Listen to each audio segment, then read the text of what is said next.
The Wild Wild West. Hey. What the hell's going on? Sean Gardini. Can I tell you a little something about him last night? Yeah, about last night? Bro, I did the showcase. Okay. Helium last night. Whitest crowd we had so far. Lightest? I knew the day would come. I don't know why I thought you said whitest. I was like, sick. They're also probably the whitest as well. Sick. I mean, they've been pretty white crowds, but this So only the white showed up this time. Only. Pretty much. Yeah, well, whites only did show up. I didn't want it that way, but that's what happened. Yeah. But dude, fucking, we go there. I'm all cocky because the last couple shows, like 100-some people, and I'm like, Brad, what are we looking at? What do we got tonight? He's like, 44, and I was like, yeah, goddamn it. I said, I knew this day would come. No, I said, I knew this day would come. We had a nice run. So I go in there, and the crowd, you know, it's a small crowd. People start to question if they're at the right thing. If it's a smaller crowd, people start getting kind of like weirded out. Yeah. Dude, Gardini comes out. We're a couple deep in. Gardini comes out, dude. We've been getting licked, bro. You said we'll lick them tomorrow. We'll lick them You've had the devil's day. the devil's day. We had the devil of a day, General. Yeah. A couple people out there had the devil's day, dude. Yep. Guard dog was back there on half a stove going, we're going to lick them tomorrow. Comes out, dude. Lick them tomorrow, though. Dude, I said, the boy's become a man. I was watching him. I said, I think the boy's become a man. He killed? Yeah, the guard, he had a fantastic set and a pretty, you know, not the best of circumstances, dude. Comes out. I said, God damn it, he finally mumbled his way into fucking... He mastered the mumble. Speak up, holla. He mastered the mumble. Last night I watched the mumble be mastered and I went, God damn. Yeah, the mumble's nice. Boy's become a man. The boy became a man last night on stage. Don't you think trans people are stupid? Dude,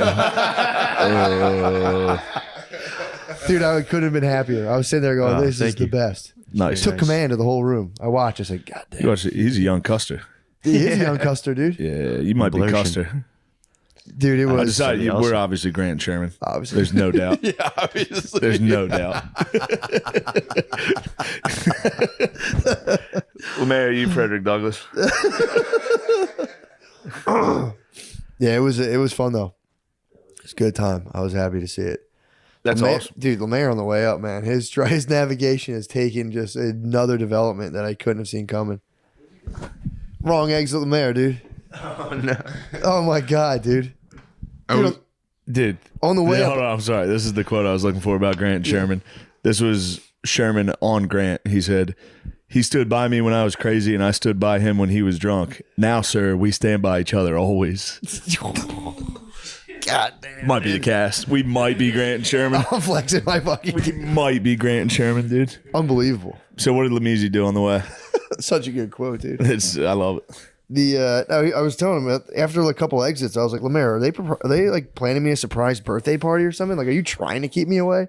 Like, what is why? this? What was he driving like a fool? He just kept messing. I'll be sitting there like, all right, you know, don't bother him. And I'm like, hey, dude, we're on this one, right? It's like, nah. Yeah. Wrong exit. I'm like, all right, no big deal. I had 3 minutes, really no big deal. And then we're getting on the RFK bridge. I'm like, dude, this is the one, man. We can't miss this one.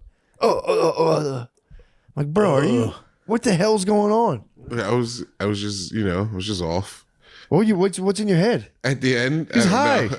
You get stoned. You before hired drive? a driver and he gets high every day. What? Even if it's the exact same drive every time, he's gonna forget. No, I didn't forget, dude. I'm the worst. I was like, dude, if you're worse than me at navigation, No, you got I a didn't problem. need the nav, dude. I didn't need the nav. I had it. Oh, you down tried to pat. go no nav. He did try to go no nav. Well, yeah, fuck it. Just use it. I was nailing it. Why is he saying differently? Because the nav came up. The nav? When the nav you came were up, dude. completely missing every single exit. I was like, dude, these are the crucial exits we need. These are critical exits. No, almost missing the RFK bridge was pretty funny.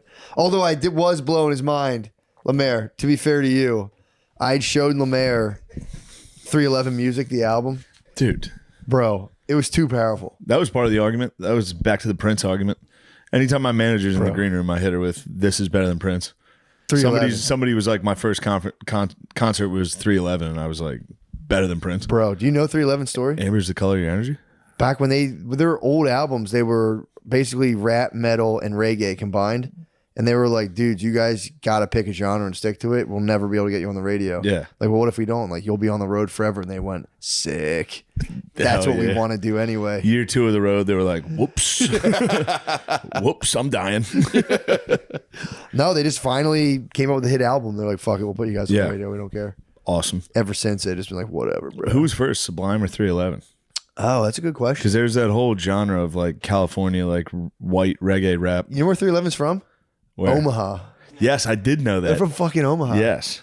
I think they might have been around the same time. 311 might be a little older than them. Maybe. I don't know. I did know they were from Omaha. Yeah, because Sublime was more like 96. Was which one? Sublime was 96, and 311 was 1988. yeah, 311 was 88? bro. Yeah, they started Dude, early. they've been going since I was alive, dude. Since like 311's been kicking for 35 years. Yeah, dude. They've been ripping. Dude, I would listen. I haven't listened to 311 music, that album music on the way. Dude, we listened on the way up, and I was like, All Mixed Up. When I was a kid, All Mixed Up was That's Blue. That's the blue one. Yeah. All right. I wasn't early. They came out and sold 3 million copies of that right away. Blue was when I started. Blue was that's when I got into them yeah. too. I'll be honest. I'm not stealing 311 Valor. I came post Blue. Obviously, I had an older brother. He was like, check out 311 music, and I was like, yes, sir. How sick is it? It's Do I know any hits from it? you might not. Honestly, you might. Yeah, I don't. None of them were hits, but the whole album was like, man, it's so fun. I was telling Lemaire, I'm like, dude, Lemaire, imagine you're down your basement. You and your friends have taken like a 4x4 from your dad, wax it up, and you guys are grinding it on your skateboards, blasting this. He was like, this is bad kid music, dude. Yeah. It is, dude. It's so fucking nasty. All Mixed Up came out. It was right around the time the Space Jam soundtrack came out. Oh, I was fucking hit 'em high, hit 'em low. That song, yeah. that was big. That song was That nasty. and All Mixed Up was on rotation. Dude, I don't want to get us a copyright strike, but dude. It's so nice, dude. 311, please don't punish us. Dude. 311, you fucking 311, rule. have mercy on us. Don't copyright strike us. But dude, it's so nasty. We're on the way up, and it was just, God, I was in cloud nine. We were listening to Bad Bunny. For a second on the way up, I said, I haven't gotten into it, bro, as much. I was telling Lemaire, I was like, I might be a Bad Bunny guy. I like Spanish. Dude, it's fun. Don't read the lyrics. Why? They're so ridiculous. I can't listen to it anymore. Why? They're just stupid. They're the dumbest. It's the the guy might as well just like come in your face. Oh, If you're listening, dude, the first just song, some hot Spaniard jizzing on us. dude, the whole time you thought you were like, that's kind of cool. The guy's being basically he's humping the air, dude. He's a dog humping the air the whole time. Dude, the first one I had was I hate horny music. bro, this is the horniest. Horny music actually fucking bothers me. That's what happened When to me. dudes sing about sex, it bothers me. Dude, the first song I had, it was TT Me Pregunto. This all started, honestly, pride became before the fall. I could have just stayed in ignorance, but I started showing off to Lemaire. I said, Pregunto means question. Ask me a question. Nice. I was like, that it means, he goes, what's TT mean? I said, fuck, I have no idea. Don't worry about it. I was like, me, question me. Dude, TT Me Pregunto means his aunt's asking him a question. Yeah. All his aunt wants to know, dude, is why do you have so many girlfriends, dude? He said, I'm going to take him to the VIP. Dude, it's just fucking, he said, basically, his song's about taking women to his VIP section to say hi to his auntie. He said, let the ones I already slept with smile.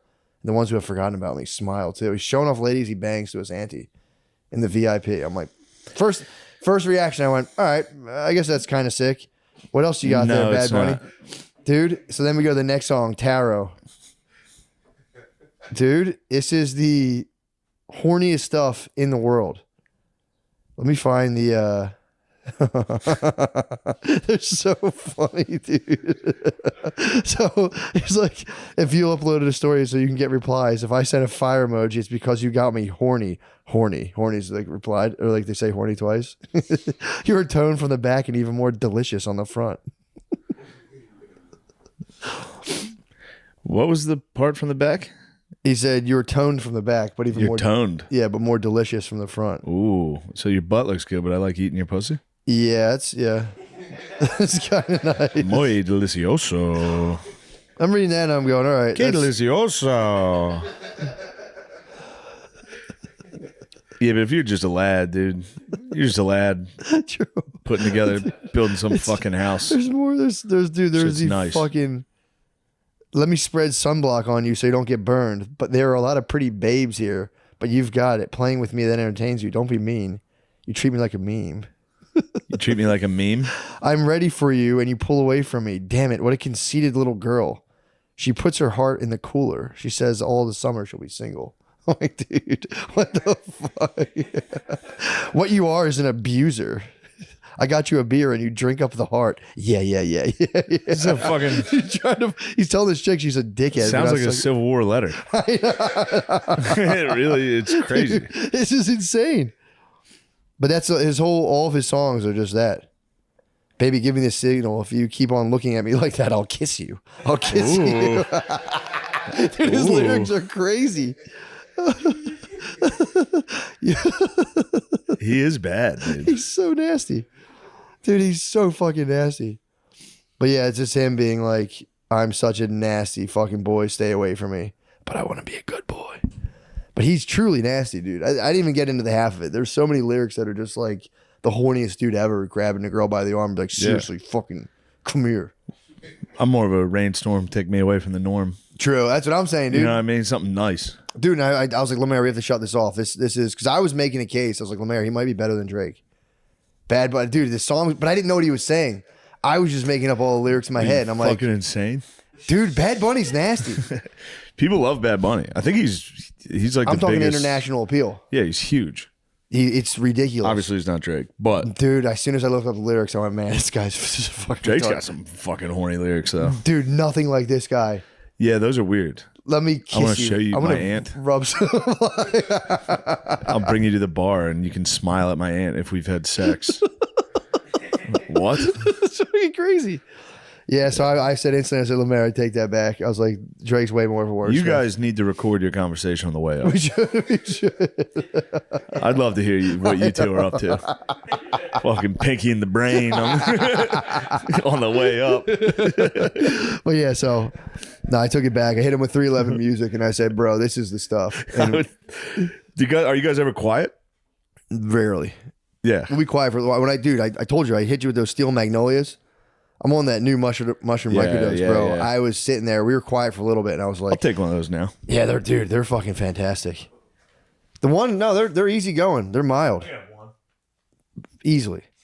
They're wild and they're mild and easy going, but they're a bit of a burst of energy.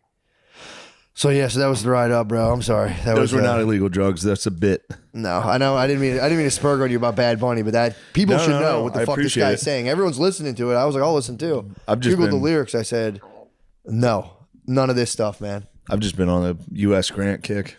I mean, Been back on my Ulysses S. Grant bullshit. that shit you showed me was the best. Yeah, obviously he's the fucking best. I mean, for real, dude. He's now I'm gonna be when I see a $50 bill, I'm gonna be like, fuck yeah, dude. Yeah. This guy fucking rules. It's the best. It's about time people learn a little something, dude, about that kind of stuff. He's got a monument here in Does New he York. really? I think it's in the fucking Bronx. That's what's up. No one sees it. Yeah, where is No it? one goes and pays homage. You should lay a wreath. I may. Go lay a wreath on his aunt. Well, Aretha Franklin. Yeah, I've been pumped on Grant. That's kind of what I've been up to. San Diego was good. The Burns still there at the top. Yeah, dude, I forgot you got crushed. Bro, God dog, you should have seen it. We were at a pool restaurant on Saturday before the show. It was a nice time. That was very so hard fun. not to completely let your hair down and just Yeah, get hammered. it was so fun. We're an outdoor pool restaurant, dude, with all the bros. All the bros. It was, I mean, dude, the show of interdiscipline to not get hammered at that. Took a lot. Crazy. I could have easily gotten fucked up. I was like, all right, I'll have one. I had 3, but still. Not bad. That was not bad. I mean, staying in single digits in a pool, in a sun pool thing with your bros, man, that's tough. I don't even drink that much, and I was like, I want to get hammered right now. Yeah, it was so bad. fun. Wrestling in the pools, getting Spud in the pool. Dude, we're in I pool. suplex Spud in the pool. It's a hotel pool, dude. Splash So, a like, bunch of hot, cool, rich people. dude, you're in a hotel pool, and people like anyone in a shared pool just like basically turns into a statue. They're just kind of like, so you're just watching, like, I don't know.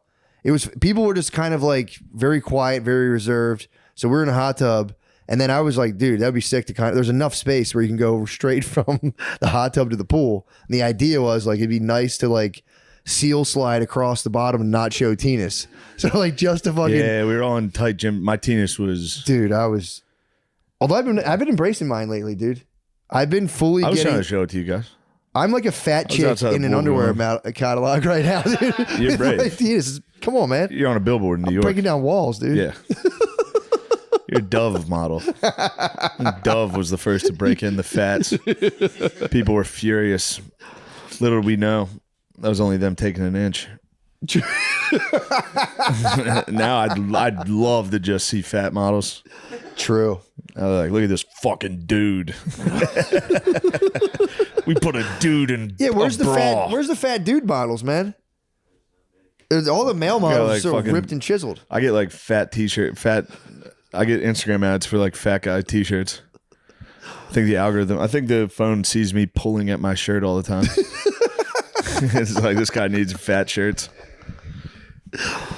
True classics, I will say. I don't know if we have an ad for them today or not, but I do. Yeah. I feel so swollen those things. You've been getting swole, dude. I've been dude. It's all about your lats, man. I don't want to give away the secrets of the trade, but like, bro, nobody uses their lats when they bench. Yeah. I told the guy, I was like, dude, I feel like I got fucking boosters behind me, man. Fucking, You're rocking. that's the right form. You're the rocket man. I might be, dude. But that pool was just people as being serious as possible. Yeah. And then just absolute buffoons entering the water, dude. The monkeys, dude, found the fucking Nile. Then Jackson showed up. Yeah. Then the true alpha showed up. Good Lord. Oh, no. That guy, what a freak. Yeah, dude, we were having a good. Well, yeah, to give people context, what was that show again? I didn't see it. Chimp Empire Chimp Empire on Netflix. So Spud and Billy were, and I guess Yeah. Shane saw it too, were talking all Chimp Empire, where they're just watching like Alpha's display, where the dude. Yeah, there's one of the monkeys in the show is called Jackson, and occasionally he'll just freak out. Yeah. He's the alpha of the fucking group, so occasionally he has to just show everyone he's nuts. He says to do parkour. It's like they'll show him just sitting there, and he's just sitting there like everyone's just lounging. Everybody's just chilling the whole time, and he's just like. He'll start like fucking running. He jumps and kicks stuff, and everybody sitting there has to go, ooh, ooh, oh, you're so cool. Whoa. Isn't it if they don't If show you enough don't, he emotion, gets he's in your fucking face and he's like, fucking tell me how sick that was. He like breaks a tree in half and runs. Everyone's like, dude, that's fucking crazy. You did it again, dude. everyone has to go, dude, it's so sick you get all the pussy, dude. That's so cool. Dude, they're all like 38. They're all like 40 years old, dude. It's crazy. Damn, Jackson, you just did a 180 off a tree, Jackson, dude, that was fucking I'm so happy crazy. you're fucking all my cousins and I don't get any pussy ever. Yeah, dude, it's so awesome you're here. It's so sick that if I get pussy, you'll kill me. Yeah. You're the best. I fucking love this. So yeah, we were just monkeys in the pool, and then all of a sudden a Jackson showed up, a true alpha. This dude was, and we all were just like, dude, he was so yoked, and he had two females with him too. he had two babes. Two females. One of them was One with recurring nip slips, if I might point out. I was going constant nip slips with her giant fake tits and her fake head, maybe too. I don't know. There's entirely fake. women have fake heads now She too. had a totally fake head. They cut off her nose for some reason. It was probably him. True. He probably Jacksoned out. He might. He probably was like, Dude, this dude was just jacked as fuck, dude. Yeah, he was jacked. We were monkeying around too hard, I think, for his liking. But he was just a very serious, cool just man. displayed. He was, yeah. He just, He proved his dominance. He was Yeah. jacked as he was just roided out, tats, two Dude. babes laying on him. yeah. He was just, yeah. The lady's nipples were showing. She was displaying as Which well. they were actually. that was a weird. I know we were adults grabbing each other's dicks. But being jacked and having two clearly sex workers just laying on you. Yeah, it's coke and steroids, man. Coke and steroids is an option available to all of us, and it's like it's pretty nuts. You have to like get Versace. You gotta like do a ton of steroids, get jacked, and do a bunch of blow, and then like make a bunch of money, which you can do. Honestly, cocaine is a bad drug, but if you're serious about business, it could be your Cocaine greatest rules. ally. If you're a businessman. If you're like If you're doing fucking deadlifts before you close the deal, yeah. you need some cocaine. If you want to be as serious as possible, If you want to be a wolf. If Yeah, you want to be true. a wolf of Wall Street. true. Probably your greatest ally. But yeah, he had put all his chips on the table of being a serious man bent on power. And dude, it was it was Not oil. respectable. That was oil and water. Not respectable at all. It was oil. I mean, dude, would he have freed the boy? Ulysses S. No Grant? way, dude. No. Ulysses, dude, it would have been his house. Yeah. That was crazy. A lot of people don't know that about U.S. Grant. He freed his slaves. Didn't sell them. When he tried had, him. He tried when he him. had $0, he was like, I gotta let you guys go. The guy was like, bro, imagine if you had $0 and someone's like, yo, I'm going to give you $250,000. And you went, You're like, nah, that ain't bro. right. Nah, I'm not doing it. That's crazy. Yeah, Grant's the best. Unbelievable. Yeah, this guy would. I mean, I don't know. You got to get into Sherman. Sherman's a might. dog. I might have to. Now that, dude, I have I'm more. gonna make that South howl. And he went down and fucked all those Southern Did he retards really? up, dude. God damn. Do they have one of those things on Sherm? Or is it just on? A documentary? Yeah. One of those probably. things. Yeah, one of them things on the TV with the pictures and the story. The moving pictures. I watched my other favorite one last night is the Rise and Fall of the Third Reich. Oh, nice. Good one. I've talked about it here plenty, I'm sure. I don't. It's just a bunch of home videos from Nazis. Oh, Pretty sick. what were they getting up to? It's just them basically being like, dude, shut up. You would have done it too. We're just fucking regular people. We didn't know what the fuck was going on.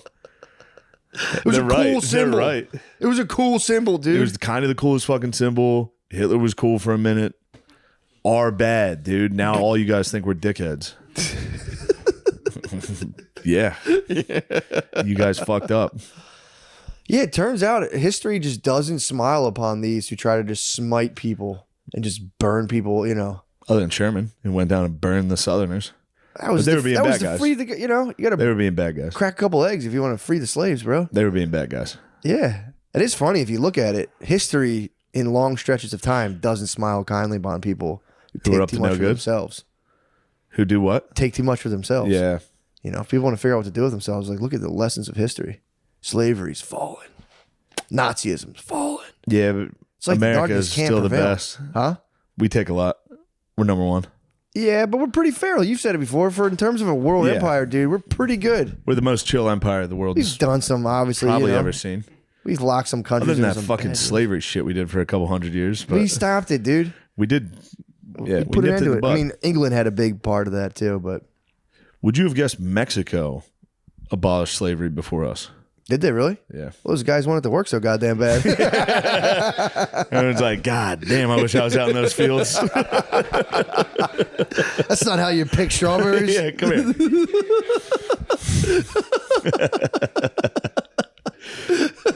That's what we do here. Yeah, well, for those interested, there's a 7-day free trial on the History Channel on Amazon. You can check it out. Yeah, that's a Grant's a fun documentary, and as was well as enthralling. the Rise and Fall of the Third Reich. Give it a shot. I was totally in on Grant. I mean, I knew he was cool, but I didn't know. You didn't know he was riding horses like that. Dude, riding a horse into battle. He's an officer. He doesn't have to touch a gun, doesn't have to do Yeah. anything. And the guy's like, yo, we're out of ammunition. I need a fucking volunteer. And he goes, I'll do it. They said, what are you doing? You're not you. Grant, you don't have to. He said, Not- you need a volunteer. I'm going. Dude, so you had to ride a horse across a open battlefield. He rides it sideways. Against the lads. True. The lads were over there. They were like, That's probably why they stopped shooting. They probably went, whoa. yeah. Showed him the rodeo, bro. Caballero. But hit against the side of his horse while it was moving, got to the ammo. I don't know how he Yeah. brought the ammo back on one horse, but Yeah. he probably figured out something. God, dude. he's like, fuck, I only got us 5 bullets. They were like, who cares? That was sick. Dude, do a wheelie again on your horse. Yeah, that was sick. Yeah, I like those stories, those officers that like want to taste battle for real. They don't have to. They're like, I gotta know. And they just get in there. What's It's his name at the end? That Southern general was nice. At Shiloh? Mm-hmm. Johnston, maybe? like, I think so, yeah. He was just like, we just need to cast the die of war. Either Yeah. we conquer or perish. Guess Yeah, what, dude. motherfucker? Perished. Perished, done. They were dominating on day 1 of Shiloh. Yeah. That's when Grant was like, we'll lick them tomorrow, though. Dude, that was the best. Went right at him. What was the quote again? The devil. He's like, we've had a devil of a day, General. Lick them tomorrow, though. Just sick. Just powered by 20 cigars a day. I miss Just that, dude. experiencing depression. Yeah. That's what he was got just blue. a depressed guy. He got blue. He was a drunk, depressed guy.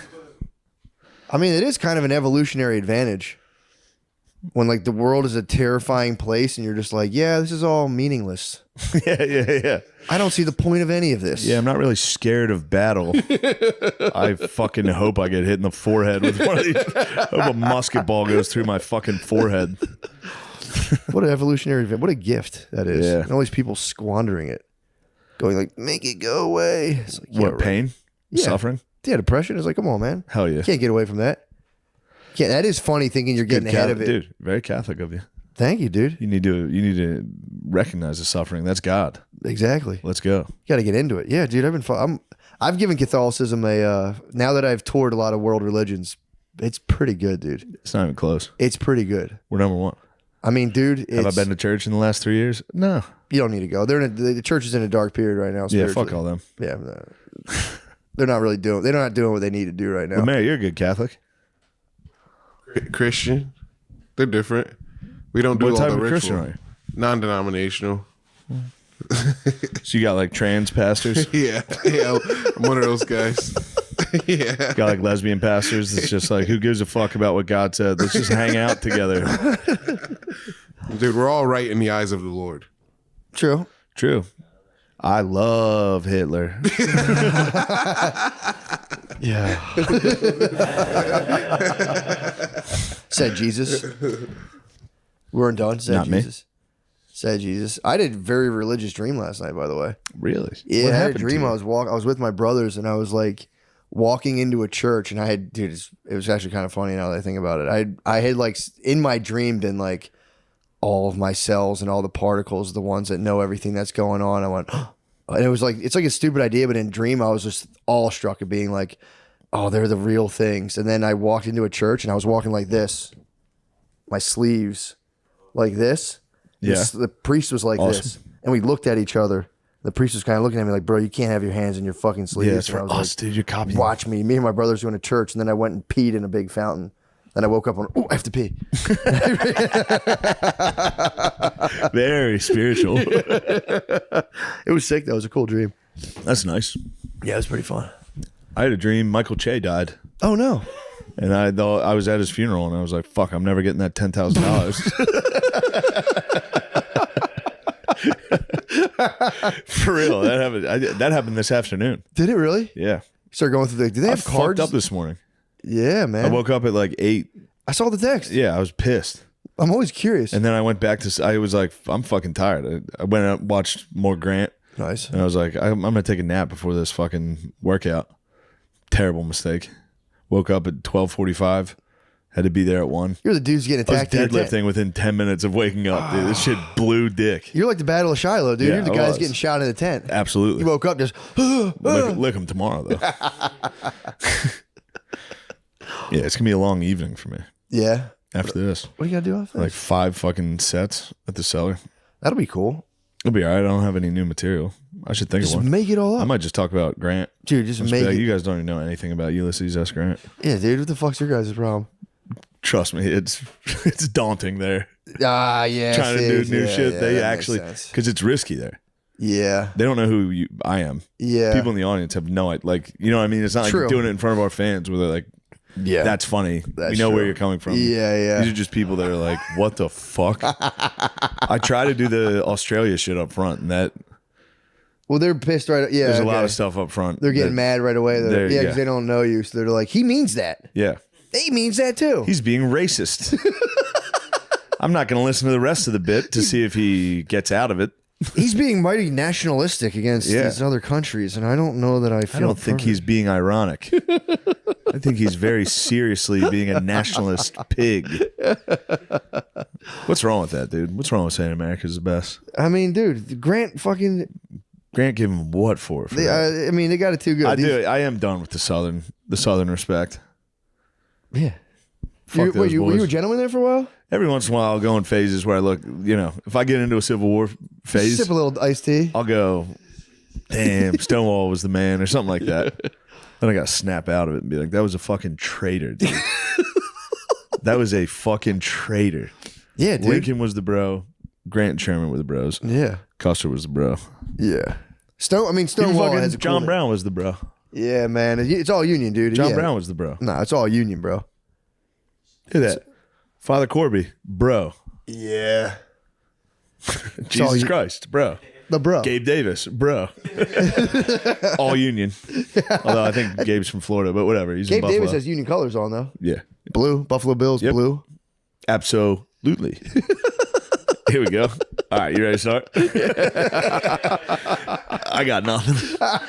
San Diego, what? San Diego was... Shout out to the teams. Dude, San Diego's nice. The teams were nasty as hell. Yeah. I mean, we did have an unfortunate incident, dude. If you're constantly having coughing fits every time you smoke, there's a better way. You don't have to burn your lungs anymore. It's time to upgrade to a freeze pipe. Each piece from freeze pipe has a glycerin chamber so that you pop in the freezer for an hour. As the smoke passes through the chamber, it's cooled by over 300 degrees for a super easy on the lungs toke. Personal endorsement. Yeah, I think it works, dude. I've been smoking meth a lot through these things lately. Yeah. Perfect. With a 4.4 star rating and over. If you're in your car having coughing fits constantly, don't stop smoking. Chill. There's new technology. There's way new technology, dude. Perfect. Don't cough like a dumbass all the time. With a 4. That is their problem. It is the temperature of the cloud. Yeah. That's the issue at hand. With a 4.4 star rating and over 1,100 reviews, Freeze Pipe has been trusted by thousands of Americans for over 5 years. Have the coldest and smoothest hits at any party, whether you're into pipes, bongs, or bubblers. Freeze Pipe has you covered. So for a premium smoking experience at everyday great prices and free shipping, visit thefreezepipe.com and use code DRENCHED for 10% off your entire order. That's the THE freezepipe.com and code DRENCHED for 10% off. Nice. Guys, summer's coming, which means hot weather and sticky balls. If you're tired of having everything down there all sweaty and stuck together, it's time to lose weight. Now, it's time to try Sheath. Again, don't fix your problems. There's technology. This underwear features 2 pouches, one for your dick and one for your fucking nuts. I thought that was for my asshole, the other pouch. Yeah. My prolapsed ass. To keep things separated, cool, and breezy. It comes in tons of sweet patterns to help you look and feel great. I don't know about you, but I look fucking awesome in my patterned sheaths. Crazy, dude. I actually wear, that's all I wear. I mean, you want to talk anteaters, dude. Personal endorsement, that's all I wear. I get the big anteater comes out. The big anteater sticking out of my patterned sheets. For the ladies, check out Sheath Sports Bras. You stick your nipples in. Check out Sheath Sports Bras, bikini briefs, and boy shorts. Go to sheathunderwear.com, use code DRENCH to get 20% off your first order. Plus Sheath's underwear, 100% money back guarantee. That's sheathunderwear.com, promo code DRENCH. Get Sheath underwear, support the show, support your balls. Wow. Summer is coming up, and it's time to refresh your wardrobe so you can look and feel your best. True Classic has everything you need to upgrade your closet and your confidence.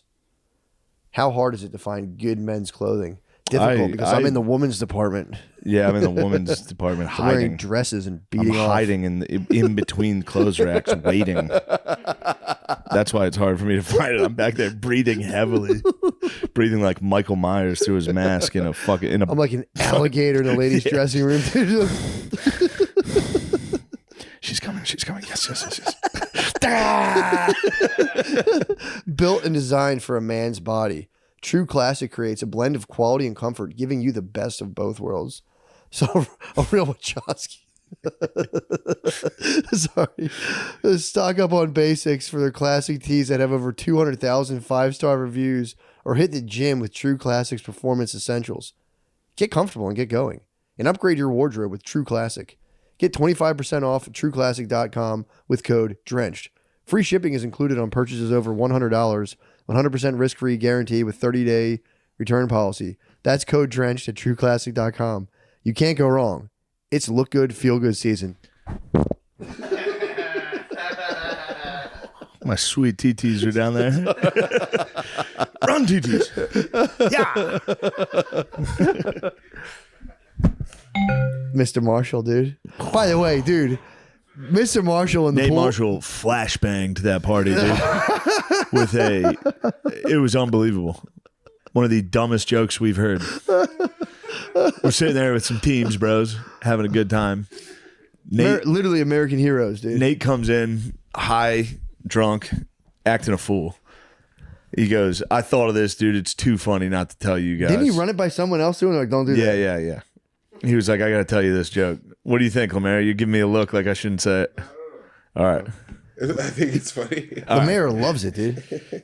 It just was so out of nowhere. It was like, and just bringing that up is not the best thing to bring up to heroes.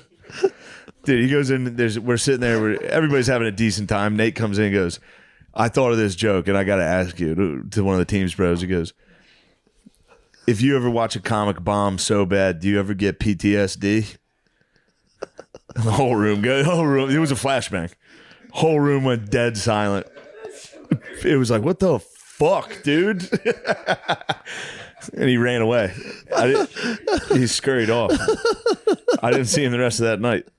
Talking about it on Panties. Yeah. He made it seem like somebody overheard him, and he was like, "Oh, I guess I got to tell everybody now." Maybe that was the case. Yeah, right. But either way, he was like, I was gonna keep it to myself. But it's so fucking funny. I have to say. I think he was telling someone that. I think he was telling someone the joke. And they're like, "What's up?" No one thought it was funny. No. Yeah, didn't one It guy? would have been funny if somebody was bombing and he was like, "You ever get PTSD?" Like, yeah. Even then, that's a risk to talk to a guy who's in the military. Be like, "Do you have fucking PTSD?" Well, didn't one of them say like, "Yeah, we do get PTSD from like our friends killing themselves," and he was like, "Yeah, yeah." He was like, "All right," and they didn't think. Nobody thought it was funny. Yeah. The next day though, they were very funny about it because they kept teasing him about it, and it was the funniest shit in the world. Nate was hoping everybody forgot it. I was swimming in the pool. I saw Nate come down. I go, "Nate, you got any more good jokes?" He was like, "Oh, how about Nate trying to swim underwater, dude?" Dude, we did back. So funny. We swim race. I'll be honest, I got second place, but it was an honorable defeat. We're going back and He forth. won the first one, but that was just me showboating. I should have done it, dude. I mean, true. I should have showboated. You're trying, but also that could have been a strategy. I thought you were genuinely trying. I was turning sideways and poking you dude, while we were swimming. In my head, I'm swimming. I'm going. I'm so fast. He has no other choice than to physically slow me down. No, I was swimming like this on my side, going, "Hey!" I didn't see. I was and like, you didn't turn around. You got up. You're like, "Won." I won. I was like, I was fucking around, dude. In my head, I was like, I'm a complete body length ahead of him right now, dude. He has no other choice than to grasp for my ankles. Basically, these are fins, dude. I thought I was going so fast. So me and Matt, down and back underwater, not a big deal. That's just something we do. The teams told, they were watching. They were like, "Holy shit, dude!" Yeah. But then Nate was like, "Can I go the length?" And we were like, "Yes." You have to be able to. Yeah, we did down You got and to back. be able to go one. Yeah, you got to go. He got 10 feet and his ass filled with air. Dude, he kept floating ass first up every time. His bathing suit would bubble up. And this is in a pool surrounded by nothing but like rich, cool people. Yeah. And the waitresses were the hottest. Every single waitress was an Instagram lady. Yeah. Everyone there was rich and hot. Yeah, it was obscene. It was obscene. My beautiful body, Nate's fat ass surfacing. Martinez. Spud sliding into the pool. Spud hurt like hell. Spud actually did do the seal slide I was talking about, where he went from the hot tub on his belly and slid into the actual pool. Right into the pool. It was like 8 feet. It was far enough. It also, that must have killed his stomach, dude. Had to have. That ground was not like smooth. Who you talking to? Look at this fucking cut on my knuckle, dude. Oh my God. Yeah, dude, look at this. This is from your brother biting me. I put Billy in a headlock and I was shit faced and I was like, "Doesn't hurt." He was biting the fuck out of me. Dude, Nate tries to go to the other end, makes it 10 feet. All of a sudden, some of the ice started to crack. Some of the bros around us started to kind of laugh. People started laughing about started to watching kind of participate in what was going down. And then fucking finally, he tries like 5 times. Finally, and of course, there's this lady standing there. A voluptuous white woman, dude. Yeah. Standing there. Huh? Nate's weakness. Or was it his strength, dude? True, he did it for her honor. Bro, he made it to the other end of the pool. Of course, there was he surfaced and started splash. He started thrashing in the water. Yeah, his fucking ass popped out of the water. Everyone was laughing. But he made it. That's the what I whole was pool like, had bro. a nice laugh. Turns out you put a piece of fucking cheese in the maze, the mouse makes it to the end. He had to show out for the white babe. Yeah, that was a fucking great trip. It was so fucking fun. Blitz, NFL Blitz, dude. Oh, Let's go. Don't remind me, dude. Don't No, remind me you of my got- you greatest failure. No, you got it back. I played Billy. Of course I beat You my beat little baby brother. Billy. If you can't beat your little brother in Blitz, man, kill yourself. That's actually very true. If you lose to anybody younger than you, if there's like an age gap, like if you have like nieces and nephews and they come over for like a holiday party and you lose, Kill yourself, dude. you know how much of a fucking loser you must look like? That's crazy. That'd be nuts. That would suck, dude. If they could get It's you. like a dad losing pickup basketball to like a fucking 6th grader. It's like, fuck. I mean, dude, some would probably rather get cucked. I would rather get cucked Yeah, dude. than get fucking like trounced in Madden on Thanksgiving by like a fucking 2nd grader. I'd rather get cucked. I dude. would rather get cucked. I'd rather someone come into my house and fuck my mom.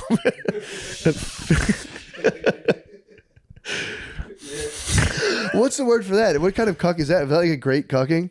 If someone cucks you via your mom. Oedipus cuck. If you get cucked, if your dad gets cucked. If your dad gets cucked in front of you and your dad, your mom gets cucked. Wait. Yes, you and your dad. That's like a family curse.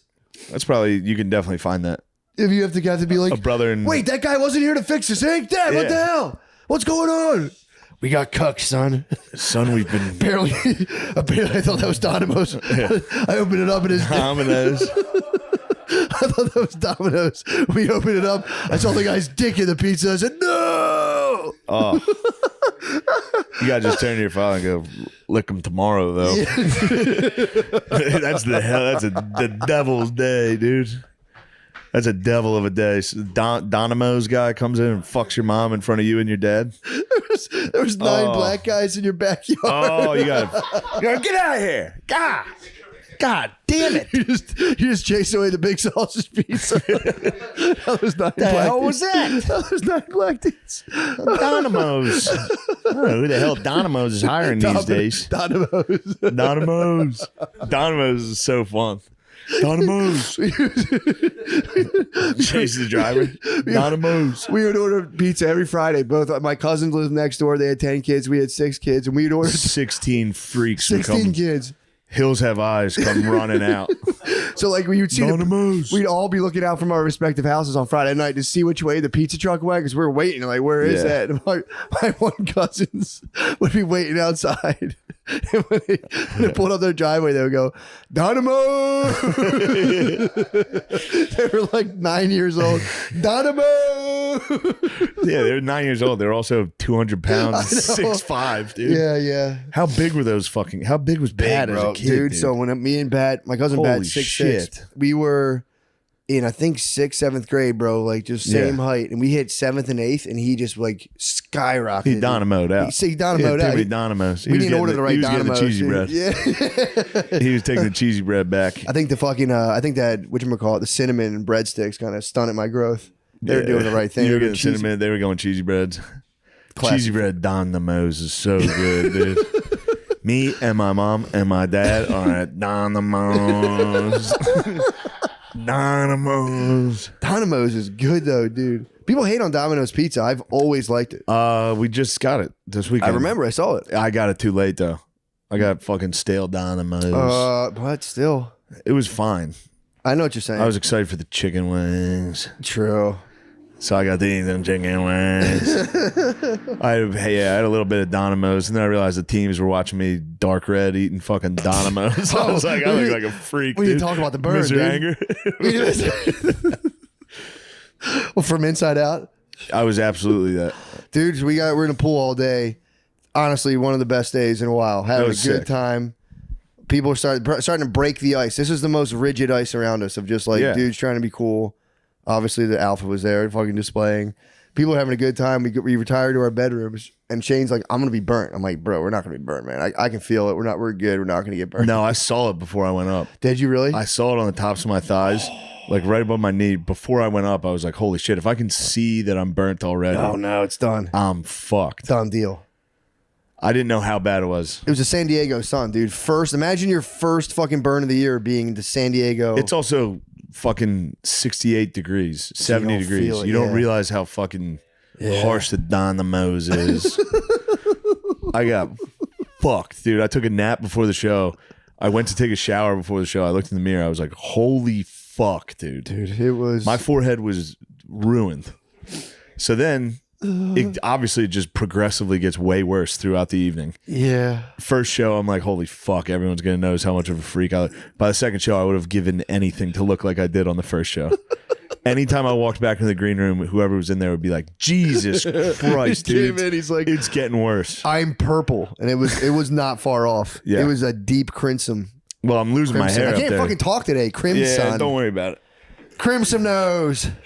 At the top of my head, it's new to the sun. Yeah, so this true. area It's baby skin. This area is still purple. Yeah, it's over. It's not nothing like it was. Nothing, bro. I was crushed. That shit Then I had was. to fly back the next day. And you had the sunglass. You had the sunglass pails, the sunglass. dude. Oh, he had the And Zorros. this side He of had my the face Zorros, was dude. worse because we sat in one spot for like a half hour at the end. I was Harvey Dent. Yeah. I'm Harvey Domino. It's Harvey Domino up there. Well, then I was like, dude, no one's gonna be able to tell. Well, they put blue lighting on the stage to help. And they're like, well, you're going to be lit with blue lighting. You won't be able to see it like that. And I was like, that'd be funny if you went up and definitely everyone's like, shit, where is he? yeah, Just completely disappeared. canceled me out. I got on stage. I was like, dude, I got fucking so sunburned. Only the people in the front row could see it. Yeah, the other No one laughed. the I other was like, 995 people were like, what's he talking about? That is a bad feeling, waking up with a look. You look insane. I looked insane. It was It funny. was so hot. It hurt. I know, dude. You were It dying. was so shitty. That was crazy. But I was like, woke up. Normally, when you get a bad sunburn, you're just like, whatever. Who gives a fuck? Yeah. This was like, oh, a spotlight's gonna be on my forehead in front of 1,000 people tonight. I'm gonna look like a fucking insane person. It might have been Spud. People are gonna be like, he was like, people are gonna be like, damn, he's not doing good. Like, I was like, fuck, man. It sounds like a Spudism. Yeah, I'm just like, man, you're so fucked up. Like, people are gonna see you and be like, holy shit, he's doing bad.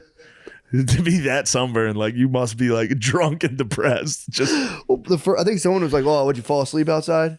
yeah. No, I was conscious. I was like, the no, entire time. this was a choice. I could have put sunscreen You on. did make the choice. You're like, nah, I'm just. I was like, fuck it, I'll get a couple more freckles, yeah, have fun. no big deal. That was the right choice, though. Cooling Now that cooling I'm your fucking- sunburn, dude. Let's go back to an age-old debate: who's more salt life? You got to cool your sunburnt head off on stage with a. I won't mention the beer, Bud Light. but you got to cool your head off on stage with a beer from your sunburn. Yeah, that was pretty Salt sick. life. That is ultimate salt SL, life. that's SL, dude. That's a stamp. They might have put a pin in the fucking case, dude.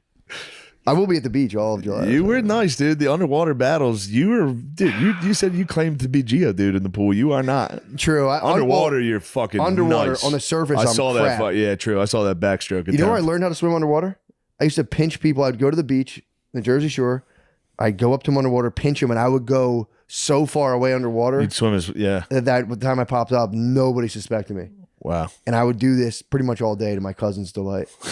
Dude, pinching strangers underwater. Oh, we're talking strangers. Strangers, total strangers. Holy shit. I dude. swim up on like I get You deep probably enough. scared the fuck out Dude, of I people. would watch people run. Well, my cousins were really watching. I'd pop up and kind of check the aftermath. Oh. There was no. Then I'd get them. I'm like, you do it. Let me watch. My cousin would make it like 6 feet away Nate, his ass would come up. because the water's so murky in New Jersey. Like, Yeah. if you're like 4 feet underwater, you can't see anything. Can't see anything, Yeah. dude. Watching a stranger react to getting Opening your pinched- water underwater or open your eyes underwater is pretty salt life, dude. In the Yeah. ocean, in New I don't Jersey. think I even opened them, bro. I think I just just- fucking. Echolocation. You're a I think I dolphin. just fucking moved. I'm Cetacean Nation. But dude, dude, that was. I want to do that this year. I'm gonna get someone this year. You're gonna get arrested. Dude, I would fucking like, dude. There was one time where I you watched. can't do that as a fucking adult, dude. You have to. Dude, I watched a guy. There was this dude in a cut sleeve shirt, chilling the whole time. Like, come in the water. He's like, I hope nah, the nah. water's clear and they can see you coming. They're like, I just get that fucking weird let's get guy's the coming shit kicked towards out of us. me. True, I would get ladies and men alike, dude. Just right on their foot. It's fucking. Or I would do a quick little like. One of these Oh will my get people God, if you give dude. the people. I would run into the. I would run, dude. I don't know if it was the guy. I got a tough guy one time, like kept a cut sleeve shirt on in the ocean. I got his foot. He fucking booked. Then there was a Fucking right. lady. There was a guy trying to get like his daughter to come Getting in. a the whole tough time. guy is nice. I got a tough guy, and he fucking scuttled out of the Little water. bitch. I mean, anyway, dude, if I feel something like it was like a conscious fucking creature rubbing your Yes. foot. It just like, you're like If I touch a fucking seashell that's like, if it's all sand and I touch one hard thing, I'm like, yeah, there's something in here. I'm the same way. Dude, that was so fun doing that. One time I went to the beach and I was getting crushed by jellyfish. I was like, I'm getting stung. It was with my cousin. And she was like, no, you're not. You're being a pussy. And I was like, I swear to God, I'm getting stung. It hurts so bad. And we stayed out there and then finally she got stung once. And it was like, holy shit, I just got stung. We got to go back. Dude, I had welts. I had welts all over me. We had to piss. Do you have to pee after you get stung? Tinkle on it. Oh, is that what happens? Yeah, you got piss on where you got bit by a... Did it work? I got hard. Did you how'd you get the pee on you? Just curious. I don't think we tinkled. I was just trying to make that story somewhat interesting. Once I started telling it, I realized it wased I figured I would interesting. insinuate that my cousin peed on my leg. I was just going to tell you about a time my female cousin pissed all over me. I mean, that is true though. For if a girl's like, "No, you're being a pussy," I'm like, "You're absolutely right. I am being a pussy." I stomached like My 3 fingers. fucking jellyfish stings, dude. Dude, that sucks. I'm still terrified. And of I was the day. absolutely like, it really hurts. I'm serious. I wasn't like champing these things. I was like, for real, like, ow, ow. We have to go in. No, I remember we put sand on it. Did you? Wet Really? sand on it. And you were like, "Would you please pee on the I sand?" was like, I don't think this is working. This hurts. It still hurts. It's like 3 bee stings, dude. It hurts so bad. Sucks, dude. It fucking sucks. Were you down there in August, might I ask? I'm not sure when it I was. feel like August is when the fish. I think we were down Hilton Head way, Ooh. which know my family, yeah, probably wasn't prime time. Yeah. Probably fucking October. Dude, as I get older, man, the beach in September is nice. Oh, Catching yeah. Indian summer. Oh my god. Yeah.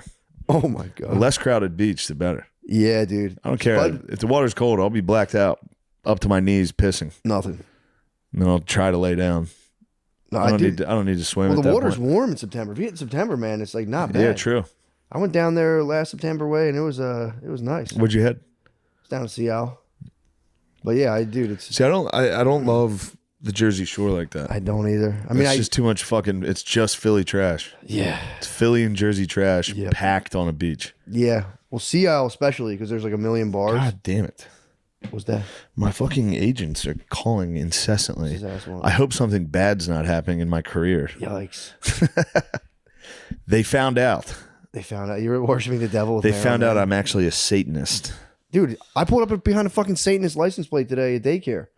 I pulled up and there was They're probably scoping out some fresh blood. I don't know what the fuck was going on. There was like like that little religion thing with the fish, and it has some people Yeah, put like the legs on coexist it or and the. dark. Well, it's like the Oh yeah. just the fish bumper. Yeah, sticker. what's that thing called? Ixius or something? Yes, it's something Is like it the that. Ixi? It's like the I forget, but the Ixiakos or some bullshit. Ixiacos. Dude, yes, I pull up the Ixiacos or whatever the fuck that thing is Yeah, with a like devil like Satan inside of it, and I go, the fuck is that? And then I pull up, and then Brittany didn't notice it. You know, I'm like Da Vinci Code, and obviously I'm hitting all the symbols. There was like a goat head thing, like a garden with a goat, and I'm like, what is it? Itchies, yeah. Ichthies. Oh, I had to tap into my dead language base. Yeah, Dude. you're Aramaic. I have been reading the Lamsa translation of the Bible, but it's no big deal. It's not a big deal. It's the Aramaic. What's going on with the translation of the Bible? The Lamsa translation? I think we talked about it. How long have you been working on this? Dude, I have Months. My progress has been spotty, but Yeah, it's all right.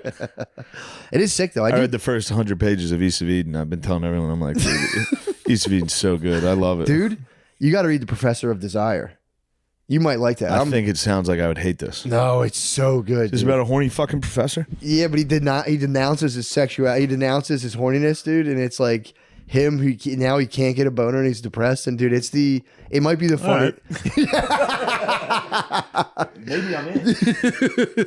It might be. It's by Philip Roth, a classic. I love Philly Roth. Classic. I mean, it's classic Jewish literature. Mushies. Yeah. Mushies time. It's classic. I mean, Jews rock again. Let me say it again on the record. Jews rock. Classic Jewish literature. Philip Roth, dude. My fucking boner's not working. Well, that's pretty much how his parent, dude. At one point he gets so depressed, so he has a threesome in France. I'll give you the whole. You don't have to read it. I'll tell you the whole story. Threesome. So this guy, he's a young man. His parents own a resort, basically a hotel for like rich Jewish people, and they come and they're like pray. He has like a cousin or something. They keep praising. They're like, oh, he's so handsome. Herbie's so handsome, and like Herbie. some kid is his cousin. So then he's just kind of watching this other dude get all the shine. So then eventually he goes to high school, and this is like their late 50s. So he's so horny, and he's like asking to like smell the girl's hair, and he finds out. He's hitting him with JB. Hit him with JB. He gets to like kiss a girl's belly button. Dude, it's America. I smell your hair. He kisses a girl's belly button. That's like the one, because they're all like, dude, go away. You're fucking freaking. Kissing girls' bellies is the fucking shit. Dude, he wasn't wrong about that. Yeah. And also, too, I think the author might be the biggest horn dog, because he's like, this stuff's so specific that I'm like, dude, you didn't make this up. Yeah. Which this guy, Philip Roth, is the bro. He does rule. So he's like kissing ladies' bellies, and they're like, bro, get away. You're kind of weird. And then he goes away to college, and he only gets along with one dude. No, it's belly time. Well, this dude's time to explore. This dude's gay. He doesn't know this guy's gay. So he's like, shit. They were just arguing about like literature, and he's like, no, and no one else will talk literature with him but this one gay guy. So obviously. So then he's like, and he keeps noticing how this gay guy has like what books was the gay guy reading? Like How to Be a Bad Bitch in the Business World. Sitting poolside. A subtle art of not giving a fuck. I don't even care. I forget. I think this guy was the dude in the book was obsessed with Chekhov. Okay. Just a dreary Russian, kind of like a dreary Russian Christian type of dude. But it was actually kind of sad. The conclusion of the whole book, by the way, is like, as a human, you can either stifle your passions or go fully with them. In both ways, you're destroyed in the end. But I was like, damn, it's kind of sad.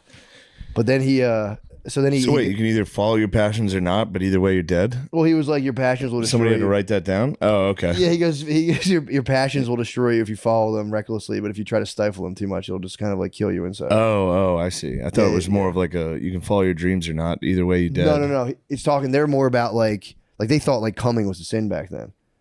So this guy was like under the impression that like coming was bad. So he's kissing bellies at school. He goes to college. He's hanging out with this one gay guy. And then their friends are like, yo, that guy's gay. And he's like, God damn it. And he starts thinking about all the soiled. Bitch. He has a bunch of soiled Kleenexes in his room.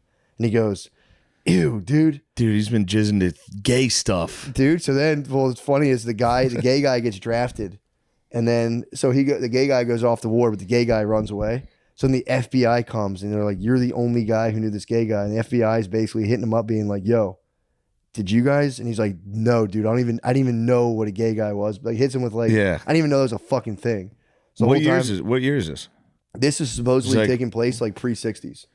So this is like World War II. He gets drafted. I don't know. Maybe it was Vietnam. I forget. I think maybe he was a boy. Maybe he was a boy in the 50s. Now he's entering the 60s. Oh, okay, yeah. They talk about hippies and stuff. So yeah, I think his friend drafted. We sent a gay man over to Vietnam. And he absconds. So then, sorry, this is a long explanation. But, No, it's fine. dude. So then he I didn't have anything. dude, I'll give you the whole book. You can I have was gonna read Inglorious Bastards quotes. Perfect. That's what I was doing last night. I was quoting Aldo Rain. That quote. All right. Sorry. What happened, dude. So then he gets a fellowship. So he's doing good. He goes to postgraduate in literature. He gets a fellowship to go to Europe, and now he's finally away from his parents, dude.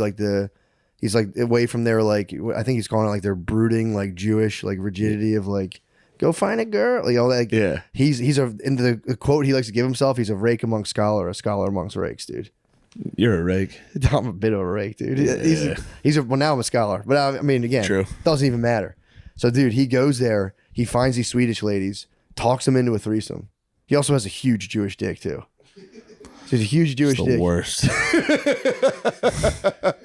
He talks these ladies, dude, into a threesome. One of them's a beautiful, just a very like humble Swede, and the other is her lady's name is Birgitta. She's a nasty whore, dude. So then he teams up with a nasty whore who's a roommate. Showed ankles. The what? Oh, it's the 60s. So she was a legit whore. Well, they had a threesome. Well, basically, he had sex with this lady, and a roommate watched. Then he was like, "Let's all get into this." So then he eventually was like, "What's the nastiest thing you want to do?" And the lady's like, "Tie me up." This is a big deal back then. So he ties this ladies up and he spanks her bottom while the roommate watches. And then after they do that, the lady like cries, and then she just moves home. Obviously. She moves home to Sweden.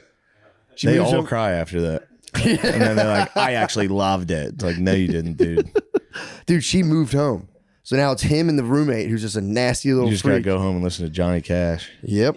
What have I become? Dude, and now he's like, this guy's bugging out. He's like, dude, I can do it. He's a young man. He goes, I can do whatever the fuck I want. So then he goes with this lady, this her nasty little roommate. They go to France, and then he's with this roommate talking to a hooker.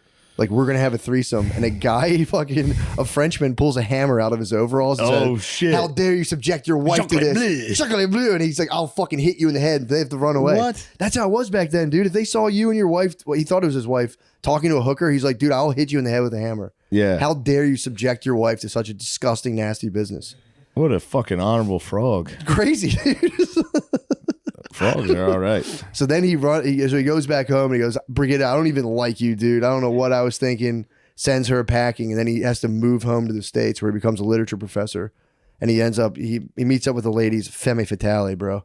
Just that he runs into a lady who, her whole childhood, and this is boring to stop me. I could No. tell the whole story. This is good. So he comes back from fucking Europe being like, I might be the biggest fucking, he's like, basically, I'm the biggest sex man. He's in a the freak, world. dude. He's Bad Bunny. He's Bad Bunny, 1963 super Jewish freak. Bad Bunny. But he did fuck up his studies to go get a ton of pussy. So he goes, I'm gonna focus on my studies. So he's trying to turn over a new leaf. How much pussy are you getting to fuck shit up? 2 pussy. He had 2 pussies.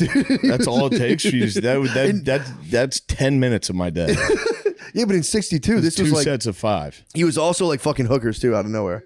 He would find like old nasty hookers and fuck them. And then he would write that lady in Sweden letters being like, I love you so much. I miss you so much. Please come back here. But so then he moves home. Maybe I'm gay, dude. What do you mean? Why? I just don't like women as much as all these guys like women. I don't know. That sounds like such a fucking headache. He went to France with 2 ladies. Well, he's trying to have a threesome. Yeah, but I don't know. I mean, spend all that time with fucking women. Well, to be fair, he was there. He was sent to Europe to research, I think, like Scandinavian folklore. So he was like, either I try to have a threesome with Swedes or I go back and read about Norse gods. And he was like, I'm going to fuck these Swedes, dude. All right. If you put it that way, that's pretty awesome. So then he meets a lady. But this lady's story is that she was like a very hot chick. So she was 18 years old from like a, religious family. And then she met up with like these like rich businessmen that were like working in like Asia. And they were like, let me take you to Asia. The Tokyo Partners. The Tokyo Partners, bro. Yeah. Take an 18-year-old into Asia. And then were just like passing her around basically. And she got to live like the fabulous life. And then at one point, the one guy who was She was with Jackson's. She was at the San Diego pool. she was, dude, alpha wife. She was alpha wife basically. Alpha widow, dude. So she goes with the ultimate alphas in Asia. And one guy, such an alpha, goes, I'll kill my fucking wife. Just give me the word. Yeah. And she got scared and ran back to the States. So then this guy marries this lady knowing that was her past. And Why did dudes do that? It's all the time. You hear people with like got caught talking to a cop about like, dude, just kill my fucking wife. What a pussy thing. Just get a divorce, you freak. You couldn't get back. Oh, yes, you could back then. You could. Dude, it was the 60s. It was, yeah, true. Although, dude, Frenchmen were out to hit You you in also the head. can't kill them. You definitely can't kill your wife. Yeah. But he's like, I could have gotten away. He was a powerful businessman in the Orient, dude. He could have gotten away with it. That's definitely all the more reason to just go, please go away.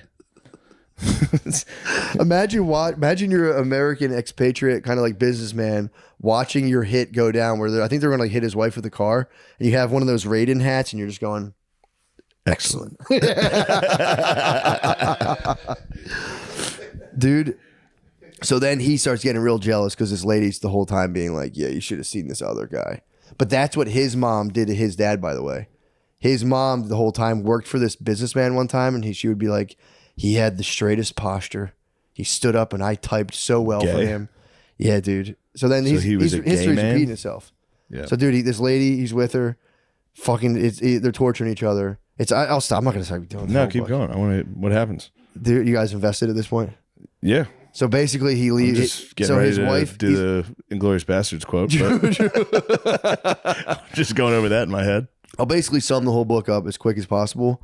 The lady eventually spurgs out and then tries to go back to the dude 3 years into their marriage. She steals all of his money, goes to the guy's house at his gates and goes, "Let me in." The guy goes, "Oh fuck." He's like, "Yo, go get her out of here." And she starts screaming like, "He was going to kill you," to his wife. And the guy's like, "That's just a crazy lady. What the fuck is she talking I've never about? heard of her." And then she claims that he planted coke on her. And then she gets caught with cocaine in this country, and the guy has to bail his wife out of jail.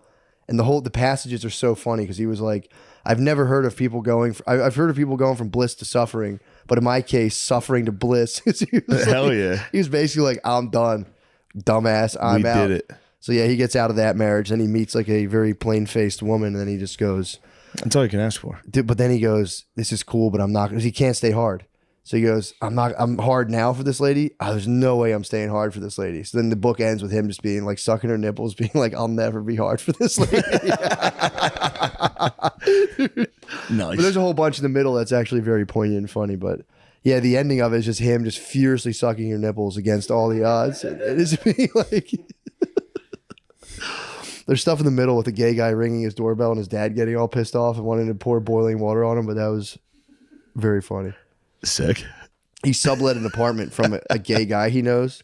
So then when his dad comes to visit, there's a gay guy ringing the doorbell being like, "Hey, Candy Pants." And he's like, his dad's like, "What the fuck is that? Do you know this man?" He's Candy like, Pants? "Dad, I swear I don't know this man." There's just a gay guy like talking gay shit to you. Imagine if a gay guy talked gay shit through the intercom. You had to be like, "Dad, it was the old Guys, I don't know who the fuck it's the that old is. tenant," and your parents are like definitely worried about you. Oh. But anyway, I'll shut up. I'll just No, shut up. no. I loved it. I'll just Why shut are you the so? fuck Come on, up. dude. That was great. No, that book does rule. Professor of Desire. I kind of gave away the whole plot, but it's pretty good.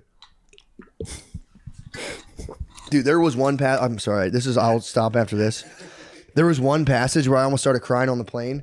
So he's losing weight. He's so depressed. He moves. He's in New York, and it was a gay guy's place. The gay guy's ringing the buzzer. His dad's all concerned. The mom has cancer. And he just found his dad told him, like, "Your mother's got cancer." And they're all like, "We're worried about you. You're losing weight. You can't get boners." So after the gay guy rang the doorbell, his Do they dad... know he can't get boners? No, they don't know this. All They right. think he's gay because there's a gay guy. He's not ringing- going around His telling dad goes, "Do you want me to go down? I'm going to beat this guy's ass." And he's like, "Dad, for real. It's just, this thing's just happened." But at one point, he's in the lowest point of his life, finds out his mom has cancer. His dad's like, he's like, "Oh, my dad is going to destroy my My dad. dad thinks I'm gay. I'm at the lowest point of my life. My dad thinks I'm gay." And then he starts to fantasize about like as a 40-year-old man crawling into bed between them and like cuddling up. He's like, "How weird. Come on. It wouldn't be that weird. I could sit there at the foot of their bed and like bring up all the good times we had as a That's child." like a joke we make constantly. He's like, he like described how he would do it. He's like, "It wouldn't be weird." I'd be like, "Hey guys, remember that one time when we all went there? That was nice. We had some good times, right?" And he goes, "I might as well lay down with you guys." Yeah. Dude, I was like crying on the Yeah. plane. I was like, "Oh, that's so fucking sweet." He's like, "It wouldn't be. This is one more time. My mom's gonna die. I just want to get into bed with the both of them as an adult, as a wreck." It was pretty good. Dude. Now, I don't know about y'all, but I sure as hell didn't come down from the goddamn Smoky Mountains, cross 5,000s of water, fight my way through half of Sicily, and jump out of a fucking aeroplane to teach the Nazis lessons in humanity. Nazis ain't got no humanity. Come on, man. That was from the fall That's of the out Third of Reich. range, dude. No. That's Inglourious Bastards. Oh, That's, yeah. damn. Now, y'all might have heard rumors about the Armada happening soon.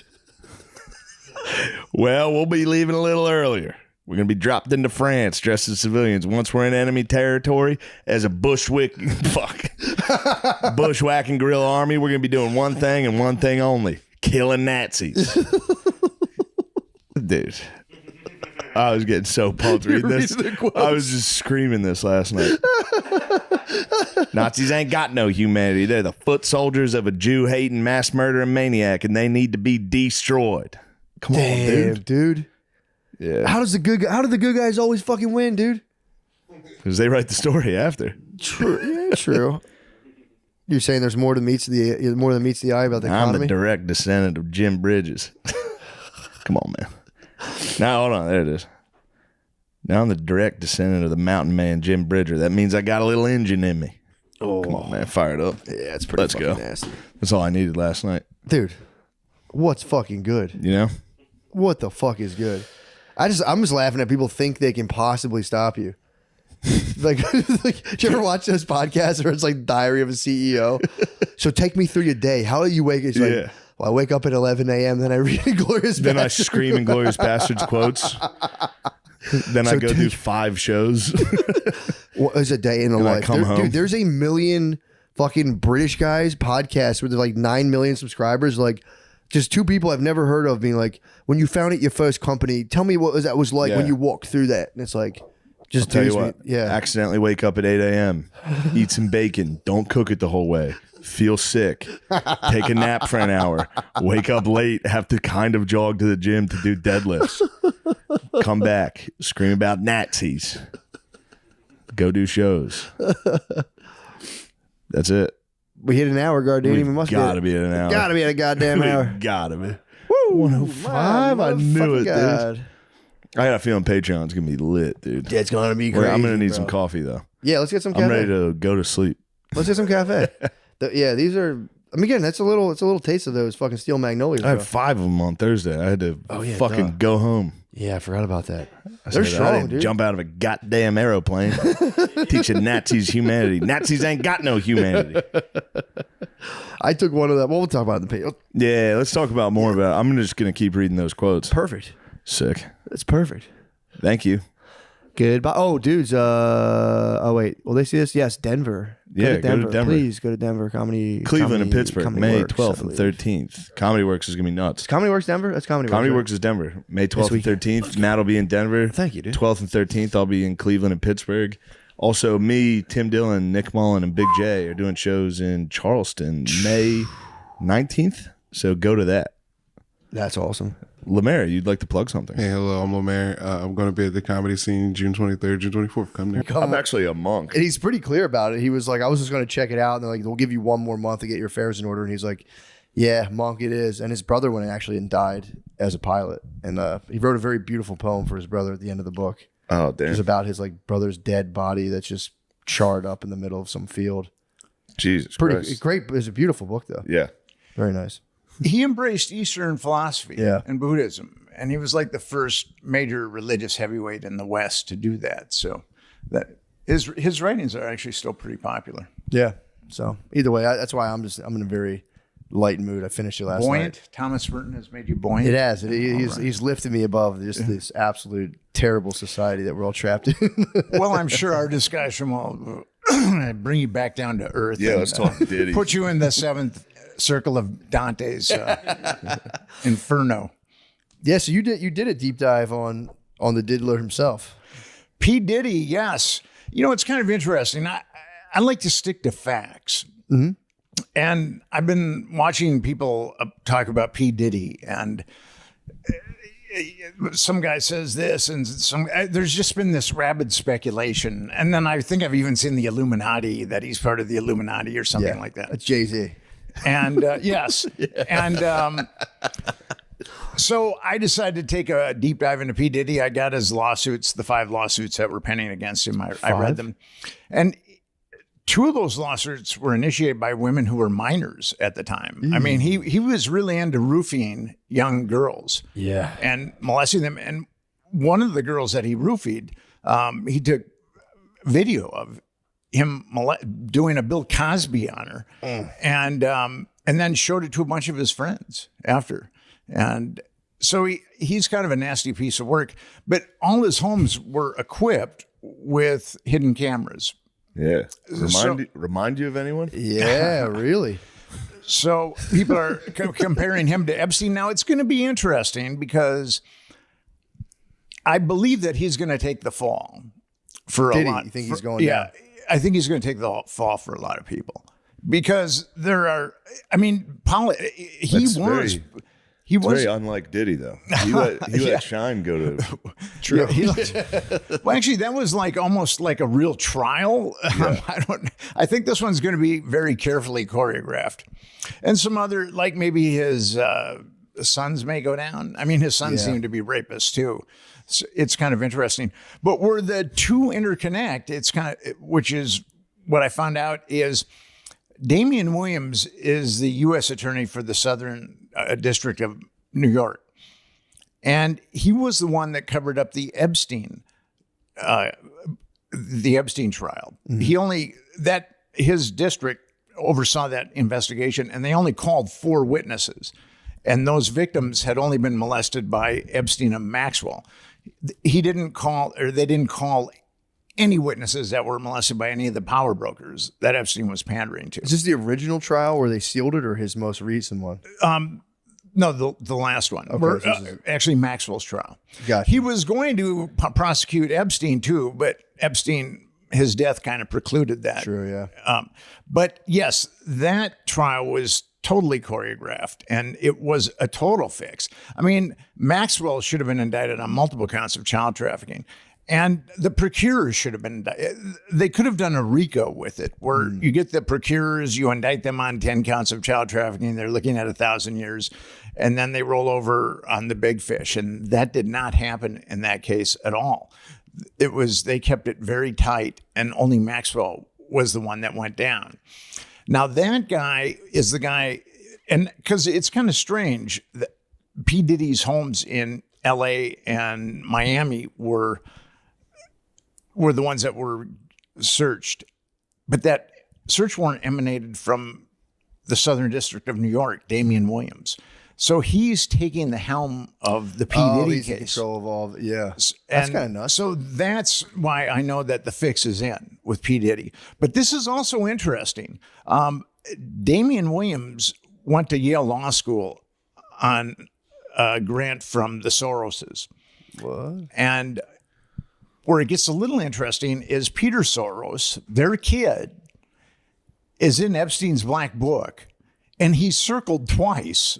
Now, being circled incriminates you because the house manager who ripped off the black book circled all the people that he thought were in cahoots with Epstein, and Peter Soros is circled twice. So that's kind of a conflict of interest, but I don't think that really matters. So why are the penalties so low? So she got 20 years, right, for trafficking kids? Yeah. Because if you look up, you hear about guys molesting kids. They get out a lot of times. Like did you see the Nickelodeon thing? Yeah. Well, they would get out after like Pickle 6 Boy? Yeah, Pickle Boy. They would do. Why? Boy. How is the Free law my set man, up? Pickle Boy, dude. Free right, my dude. man, Pickle Boy. Proof him, dude. Put him under the jail, dude. Yeah, he's back. How is it that the penalties are only like 6 years for that versus like you would think like Dude, we watched Zodiac last night. The alleged Zodiac killer, yeah.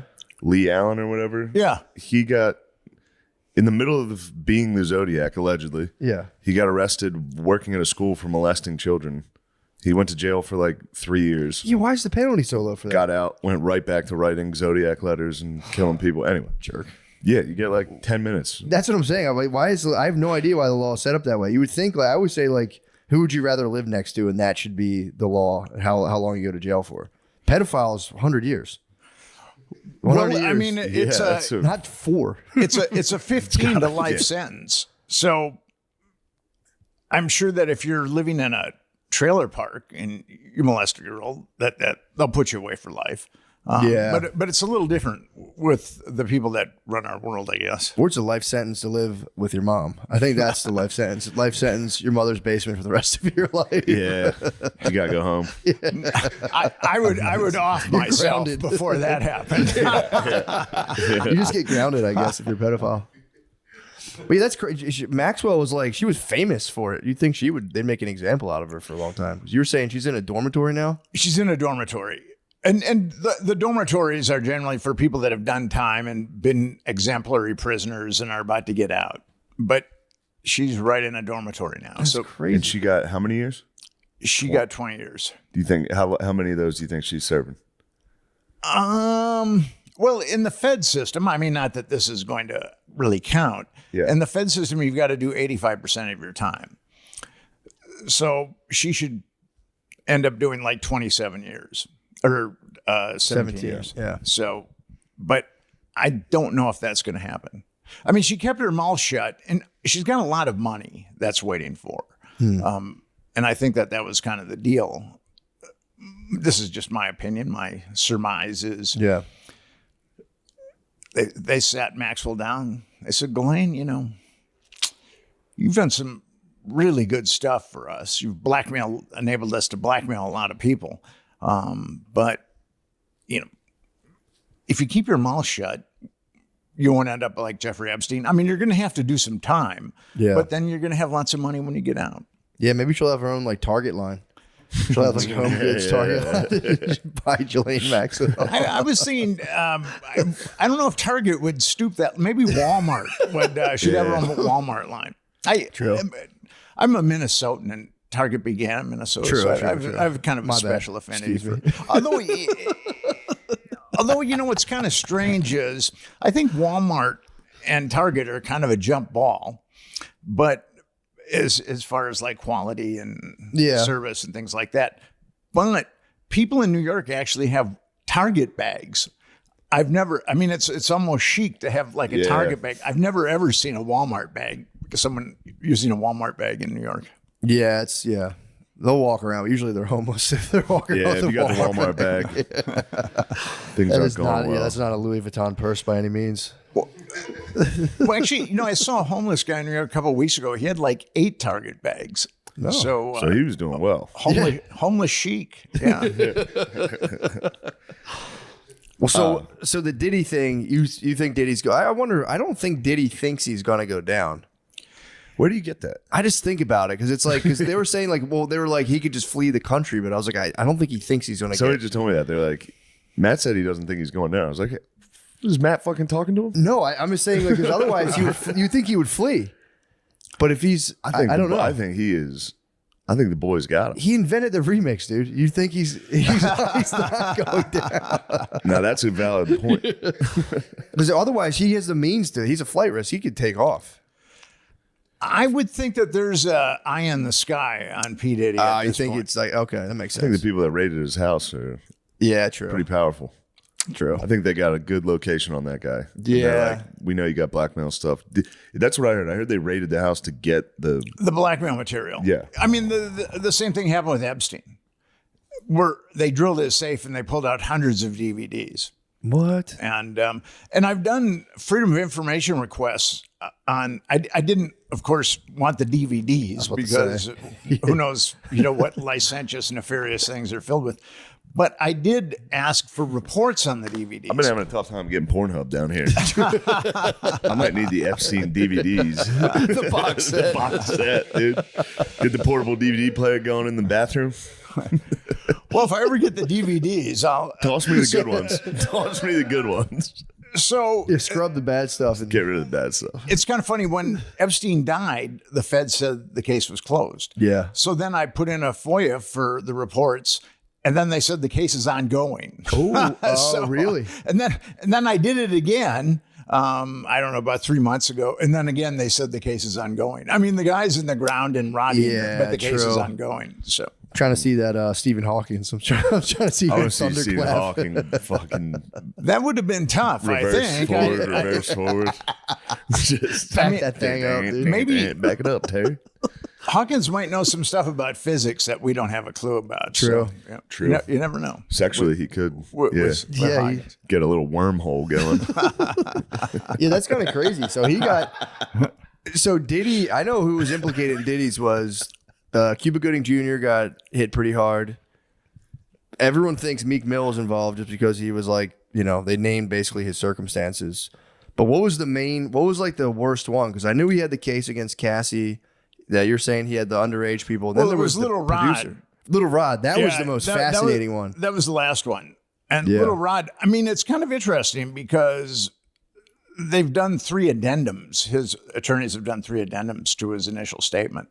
And each one is getting more salacious Oh, and nefarious. because the first one was pretty bad. That was the Was first Lil one- Rod with Cuba Gooding? What's that? yes. Was he the one that Yeah. Cuba got? Yeah. Cuba got him. More like Cuba batting, if you ask me. It's kind of interesting on that link that I sent you. It's This is all I got. the link that I sent you. It was Diddy and his kid Justin took a rapper. We only know the guy's name is G, and took him into the bathroom, and then multiple shots rang out, and Yeah. then the door opened, and G just happened to be bleeding from his abdomen, and Diddy told Jones,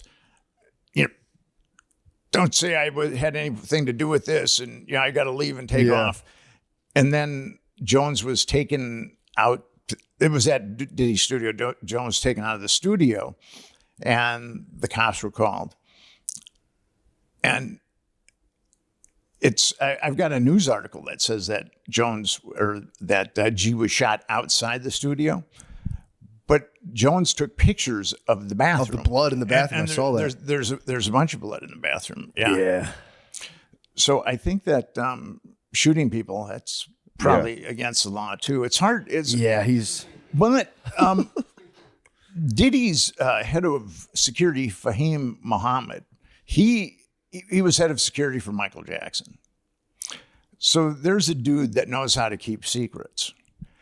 And according to Jones, he's a fixer. He's really tied into the LAPD. And what's really interesting with that is, Michael Jackson was getting prescription drugs from all over, and he was using pseudonyms like Josephine Baker, and I think Jack London was one of them. But then Fahim Mohammed's name is right there as far as one of the people that was providing Jackson with drugs, and nothing happened to Mohammed. The doctor had some problems that was prescribing them, but nothing happened to Fahim Mohammed. So, and Jones maintains that he's like a superlative adept fixer, that he's got connections in the LAPD that can make either problems or people go away. Damn. I think Diddy got too pumped on Empire. I think that might have been what happened. He might have watched Empire too many times. Dude. Freaked out. Shoot a guy in the stomach in front of your son.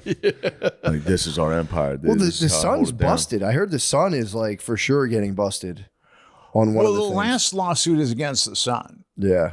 And it was Diddy rented a yacht, and some woman said that she had been molested. That the woman... Diddy's implicated because the woman said that Diddy set up an environment where these workers were going to get molested, and this woman put them on a yacht. Yeah, put them on a yacht. There's no way to go. Yeah, it's the implication. Damn. Well, Diddy's going down. You heard it first. I didn't know. I was like, maybe they don't have enough solid stuff on him. So just a lot of it is like a lot of hearsay. But yeah, it seems like he's going to go to jail. He's going to go there. I think he's getting Epstein. Kells is out, but Kells, Diddy. Damn. Well, he's going to get killed? Yeah, probably, right? If he does. I don't know. They're going to probably give him the Ghislaine Maxwell talk. Did some bad things. And it all depends upon who he's compromising people for. Because there's enough information that his homes had hidden cameras, that I actually believe that his homes had hidden cameras. So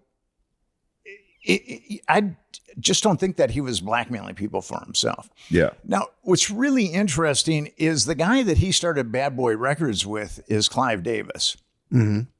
And Clive Davis has an interesting criminal history.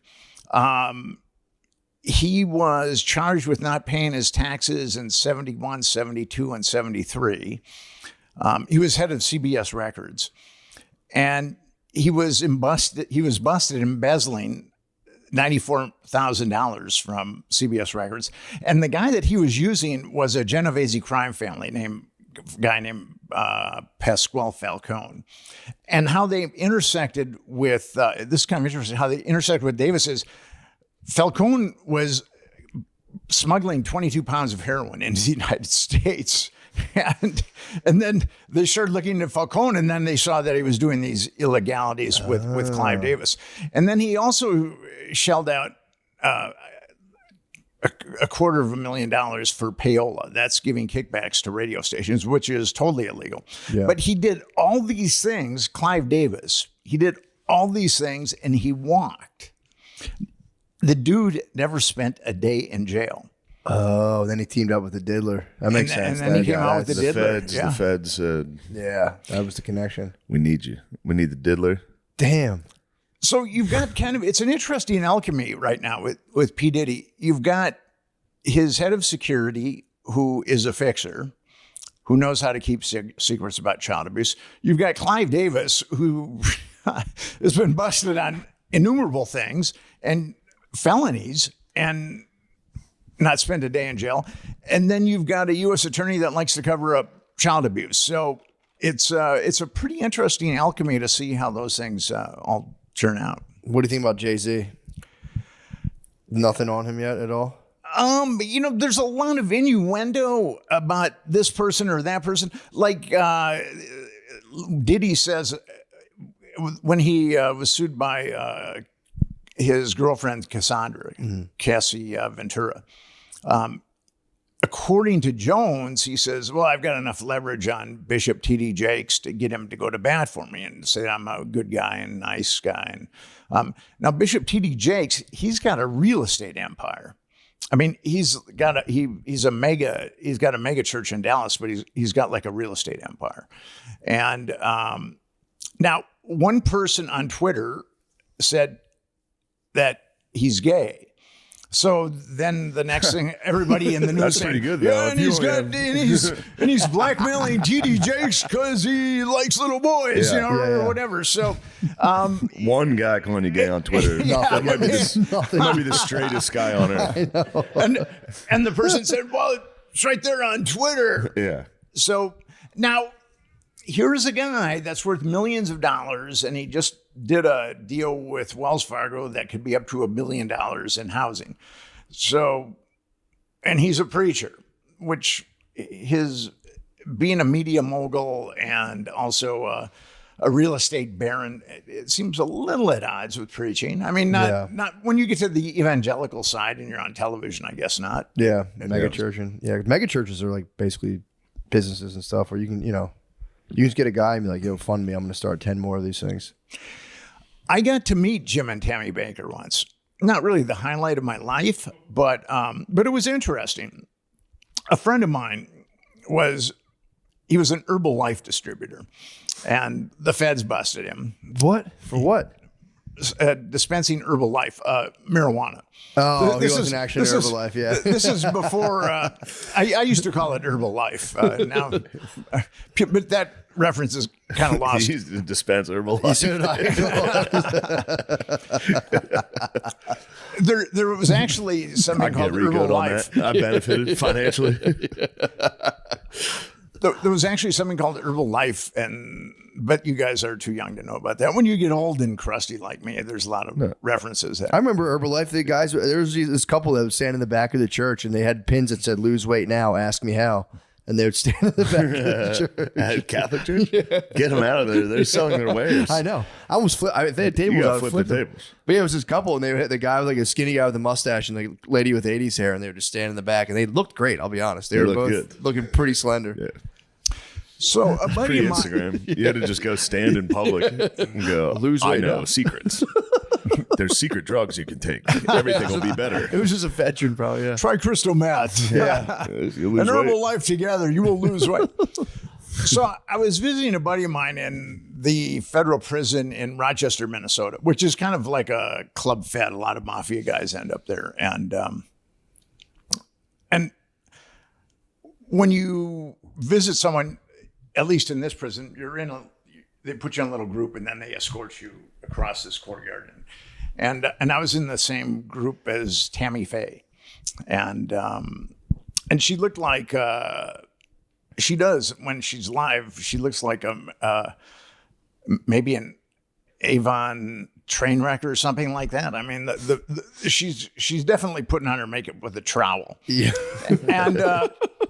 And I wondered why Jim Baker got, he was originally like 100 years or something. I mean, it was appealed and got knocked down, and she got nothing. But when I met them both, so I was talking to my buddy, and what they did, they were like a mega, what do they do? Well, they had a mega church. And they got arrested? Well, he got arrested for embezzling and all kinds of other things. Right. And he was building like a born again. Damn. Yeah, there we go. There's like a secretary from the Drew Carey show. Yeah, it really is, dude. It's exactly that. That's crazy. Cleveland rocks. So I was visiting my buddy, and then she came and sat next to Jim, and I was sitting next to my buddy, and he had this sinister grin on his face. I mean, there was something kind of malignant about him. And what I felt about Tammy was if you wanted to go to the bathroom, you had to go up to like this desk, and they'd give you a key, and then and I watched her go up to this desk. And the only thing I could think of, and I'm not trying to be disparaging here, sure. but the only thing I could think of is she's really a fucked up person. I mean, that's really what I it's felt. honest. I mean, and he's sinister. And now he's got his own evangelical show again. Oh, he got out, and now he's back to the same thing. So what was her deal, though? Was she there just to visit him? To Was it visit like him, a- yeah. And She she dump out. ultimately... Bringing Herbalife. Yeah. Just dumped out some Herbalife. Did they get conjugals? Did he get conjugals in there? Maybe he was smiling. 'cause he was about to get conjugals some got... pussy. I don't think there's any more conjugals left. They don't do at that this anymore? point. Not that I'm aware of. I mean, too of course, prisoners have their own conjugal thing, True. but True that. of a certain stripe. But well, so Jim Baker's got his own show now, and you would think with all that scandal. And I was also told that Jim. I probably shouldn't say this because it is derogatory and defaming, but I was told that Jim spent a lot of time on his knees when he was in prison. Really? Praying. Yeah. Damn, who told you that? Some people that were that did time with him. Damn. So Probably, I mean, his enthusiasm was probably great. True. so now that I know these, Got to take it out. Come out of this. so now that I know these demon things out of about this Jim, Just anointing himself with the chrism, dude. Running around after he gets the facial. That is insane. I mean, again, I know what you're saying. You don't want to implicate yourself in any kind of negative smearing, but as just a joke, it's very funny for a mega church pastor to just be pulling it out of guys in prison. Say your name, demon. Be out. Be gone from this man. Oh, Lord. Oh. mega church pastors get into a lot of those problems. Yeah. Yeah, they're all freaks. Yeah, it's and I feel sorry for the people that believe in them and then ultimately end up giving them tons of money. And Yeah. there was an article. It was either Time or Newsweek did an article because Jim Baker would go out with all these prostitutes, and then he would have them do stuff. And Yeah. you know, and there was one prostitute that said, you know, I've got 2 kids, and I wouldn't let them near that guy. So, and here he is preaching to millions of people every Sunday. Really? She was like, he was too, I guess he's got some aberrations. yeah, some requests. Time magazine and or Newsweek, I can't remember which one, really didn't delineate on those aberrations, but I think that we can, from the anecdote that I've told you about is stay in prison, I think we can maybe extrapolate. True. Well. Yeah. Probably some. All right, so final thoughts on the diddler? I think he's going to go down. But here's the thing. Diddy just didn't have musician friends, but he was plugged into politics, not quite like Epstein. Vote or die. But Oh, even- yeah, I forgot about Yeah, he was old. He was, Yeah, true. and he also had a lot of sports people too. So going to his, well, he had regular parties and then he had what he called freak off parties. Yeah. And it's going to be interesting to see if any other people are going to go down. And the feds can be very persuasive. I mean, they can say, Diddy, you made a lot of money. I mean, we can take it all. Yeah, true. And put you away for 1,000,000 years, and then, or else you can go gently into that good night, and you can keep your money, and we won't arrest half your family. Damn. I wrote a book called Confessions of a DC Madam, and it was about a guy who ran a gay escort service in Washington, D.C., and there was a CIA asset that would use his escorts to frame closeted guys. It was a blackmail operation. And here's the guy, he was a mortician. That sucks. Just being a guy fucking a gay prostitute and then be like, gotcha. And be like, fuck. We filmed you. That would for real. So with Henry, he was a mortician, but he was raised in like the southern corner of West Virginia, where people, you know, preach with snakes and things like that. And So Henry moved to D.C. and he'd been closeted this whole time. And then through a weird set of circumstances, he bought an gay escort service.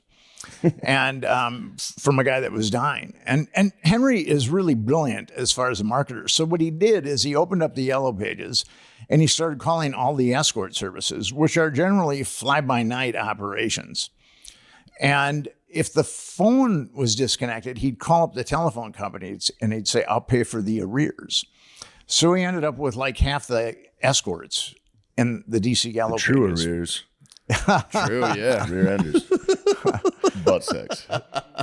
So his dying friend was like, "Yo, I'll sell you. I'll give you a fire sale." It was actually a stable full. It was of someone gay he men. met who was like a gay version of the Chippendales. Well, Introduced him to this guy. So, and he just and there was a guy. Okay, so with Henry. Now, here's a guy that was running a gay escort service. I mean, all he was doing is running a gay escort service. Yeah. I mean, he's And not he was buying- gay too. You said he was gay, he was closeted, and then he bought. He's an innocuous guy. He's a very gentle guy, very quiet, unassuming. I mean, Gay. yeah, you would never know that. If you just met him, you'd never know the kind of history he had. So he was indicted on 46 RICO counts. Damn. So he was looking at 395 years in prison. And this is what the feds said to him. Henry, we've used your escorts to compromise a lot of guys. And, you know, we appreciate that. And we're going to make a deal with you. We can put you away for 295 years with all these RICO indictments. yeah. Or And that's in gay years or regular guy years? That's like 20 in regulars straight. so they said, Henry, we'll give you a consolation prize. You keep your mouth shut and we'll only put you away for 5 years. Whoa. So he took the deal. But he was totally sold down the river by his attorney, who was Greta Van Susteren. I mean, what she did to him was pretty egregious. What'd she do? She basically sold him out to the government. Anything that the government wanted to do, It sucks. she allowed them to do. And she's a Scientologist. I don't know if you guys are familiar. But she got Henry to go to like Scientology boot camp and get cleared. He actually, if got clear? Once you're cleared, you get a blue cake. And then Henry actually got a blue cake. But then he had to go back and get sentenced. And Oh, he got clear before he went to jail. yeah, he had some time. Got blue cakied. Yeah. He had some time to get cleared before he went to prison. That's cool. But that's what happened with him, is that he was made that deal, and I can see Diddy being made that deal. Gotcha. That makes sense. He's gonna, the power brokers will. Yeah. I mean, how about people just stop being sexually impious and we wouldn't have these problems? Speak for yourself. I think in this day and age, that's kind of, Yeah. I don't know if that's possible. Yeah, well, I feel like now they can just grab the web history off people. They can just snag your Pornhubs and be like, yo. I'm really glad that I was a wild kid in my youth. And I'm really glad that smartphones weren't around in my youth. And YouTube wasn't around, or else I don't know if I'd be able to be a journalist, a respected journalist today. I mean, not that I'm that respected, but you know, I'm somewhat respected. You're on this podcast, so that's pretty good. True. Yeah, no, This is being where all the plugged in, respected journalists go. being plugged into phone porn from 12 is like pretty wild. Yeah, I've been reading about that. It severely messes kids up. That Yeah, I would think. Yeah, Gardini's young. Yeah, Gardini's He's victim. an absolute deviant. But then the thing about Pornhub is they've been busted like nearly 120 times with minors. I mean, you would think that they'd get shut down after 10 or 20 or 30 or something. Putting out vids of minors, basically. Or just like child labor laws, like having like data entry. And actually, there's been some girls that were minors that have sued Pornhub. Oh, from their stuff being out. Yeah, that's. Yeah. Dang. Everyone has to upload their ID, dude. That's what they do in Texas now. You have to upload your driver's license. Yeah, I read about that. I like that. Not Yeah, necessarily a bad idea. Obviously, probably a good thing, but Yeah, it's fair. it's dampening my jacks. Yeah. It's put a real damper on my jacks. You just go on and you're immediately reminded of child sex. You're like, oh. Yeah, true. You go. What did they say? I Like, jack off to that. I don't need thumbnambs anymore. I jack off to the the governor's warning. I go, oh my God, this is bad. there's so much porn behind this. That's innovative. Yeah, Or you just end up jacking off to your own license. Like, fuck it. this is a crazy photo. It doesn't sure- even look like me. You know, the thing about it is, I'm sure you've got narcissists out there that do that. I mean, yeah, especially to your license photo. That'd be crazy. All right, I think That's supreme confidence. we need to make the move, dude. We need Yeah. to discuss the truth about Watergate. Oh, yeah, yeah. What's going on here? The Truth About Watergate, that's my last book. Everything that you know about Watergate, the vast majority of it is a lie. So Forrest Gump didn't break it up? He played only a minor role in Watergate.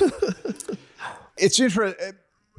What happened with Watergate, and there's been some really great books written about Watergate, but they're tomes and they're very, very complex. And it's hard. I mean, you have to kind of study them. So my goal was to be the unified field theory of Watergate revisionist books. And what happened with Nixon is Nixon decided to do strategic arm limitation talks with the Soviets. And he also started to open up China for diplomacy, rapprochement. And he was doing this behind the backs of the CIA, the Department of Defense, and actually the State Department. And on his first or second day, Nixon didn't like the CIA, and because he felt that the CIA sabotaged him with when he ran against JFK in 1960. So Nixon, it was, I think, National Security Memorandum 2 was some kind of innocuous document that he issued his first or second day, where he said that the CIA, the Department of Defense, and the State Department will have no input whatsoever in any of my geopolitical moves. Basically, he was telling those three bodies just to go to hell, and he was going to do his own thing. And then he started making contact with the Russians, and then he started making contact with the Chinese. He'd been a Cold Warrior, and he saw that that wasn't working. He saw that containment wasn't working. And he just saw that we were spending all this money, and he just realized it wasn't, it just wasn't prudent. It would never work. So he started to do this, and then the Joint Chiefs of Staff actually had an espionage ring against Nixon. It's called the Moore-Radford affair. Thomas Moore was head of the Joint Chiefs of Staff. He was an admiral, and they used Moore and they used Radford, who was a yeoman. That was the link between, because he was using the National Security Council. Nixon was to do all these moves, and Radford was the liaison between the Joint Chiefs and the National Security Staff. So Radford was stealing all these documents. And Alexander Haig was in on it too. And actually Haig plays a role in the demise of Nixon. So Haig was enabling Radford to steal all these documents. Who's Haig? Alexander Haig is, he's a general. He was the Joint Chiefs of, he was Nixon's chief of staff. And then he was ultimately the overall leader of NATO. Oh, I would love to see. And he's from Philadelphia. Awesome. oh, nice. Is he really? Yeah, he's from Philadelphia. Damn. Go Birds. So the Joint Chiefs started this espionage ring against Nixon, but the Nixon administration outed the espionage ring. Oh, they found out. Yeah. So then the CIA started to infiltrate the Nixon administration, kind of like Scarface at the end of the movie, where he's double-crossed the Bolivian drug dealer, and all those assassins are coming. Okay, so that's what the CIA did to the Nixon administration. I mean, they just started inundating the Nixon administration from all different types of angles. And what's interesting about Watergate, it's a conspiracy within a conspiracy.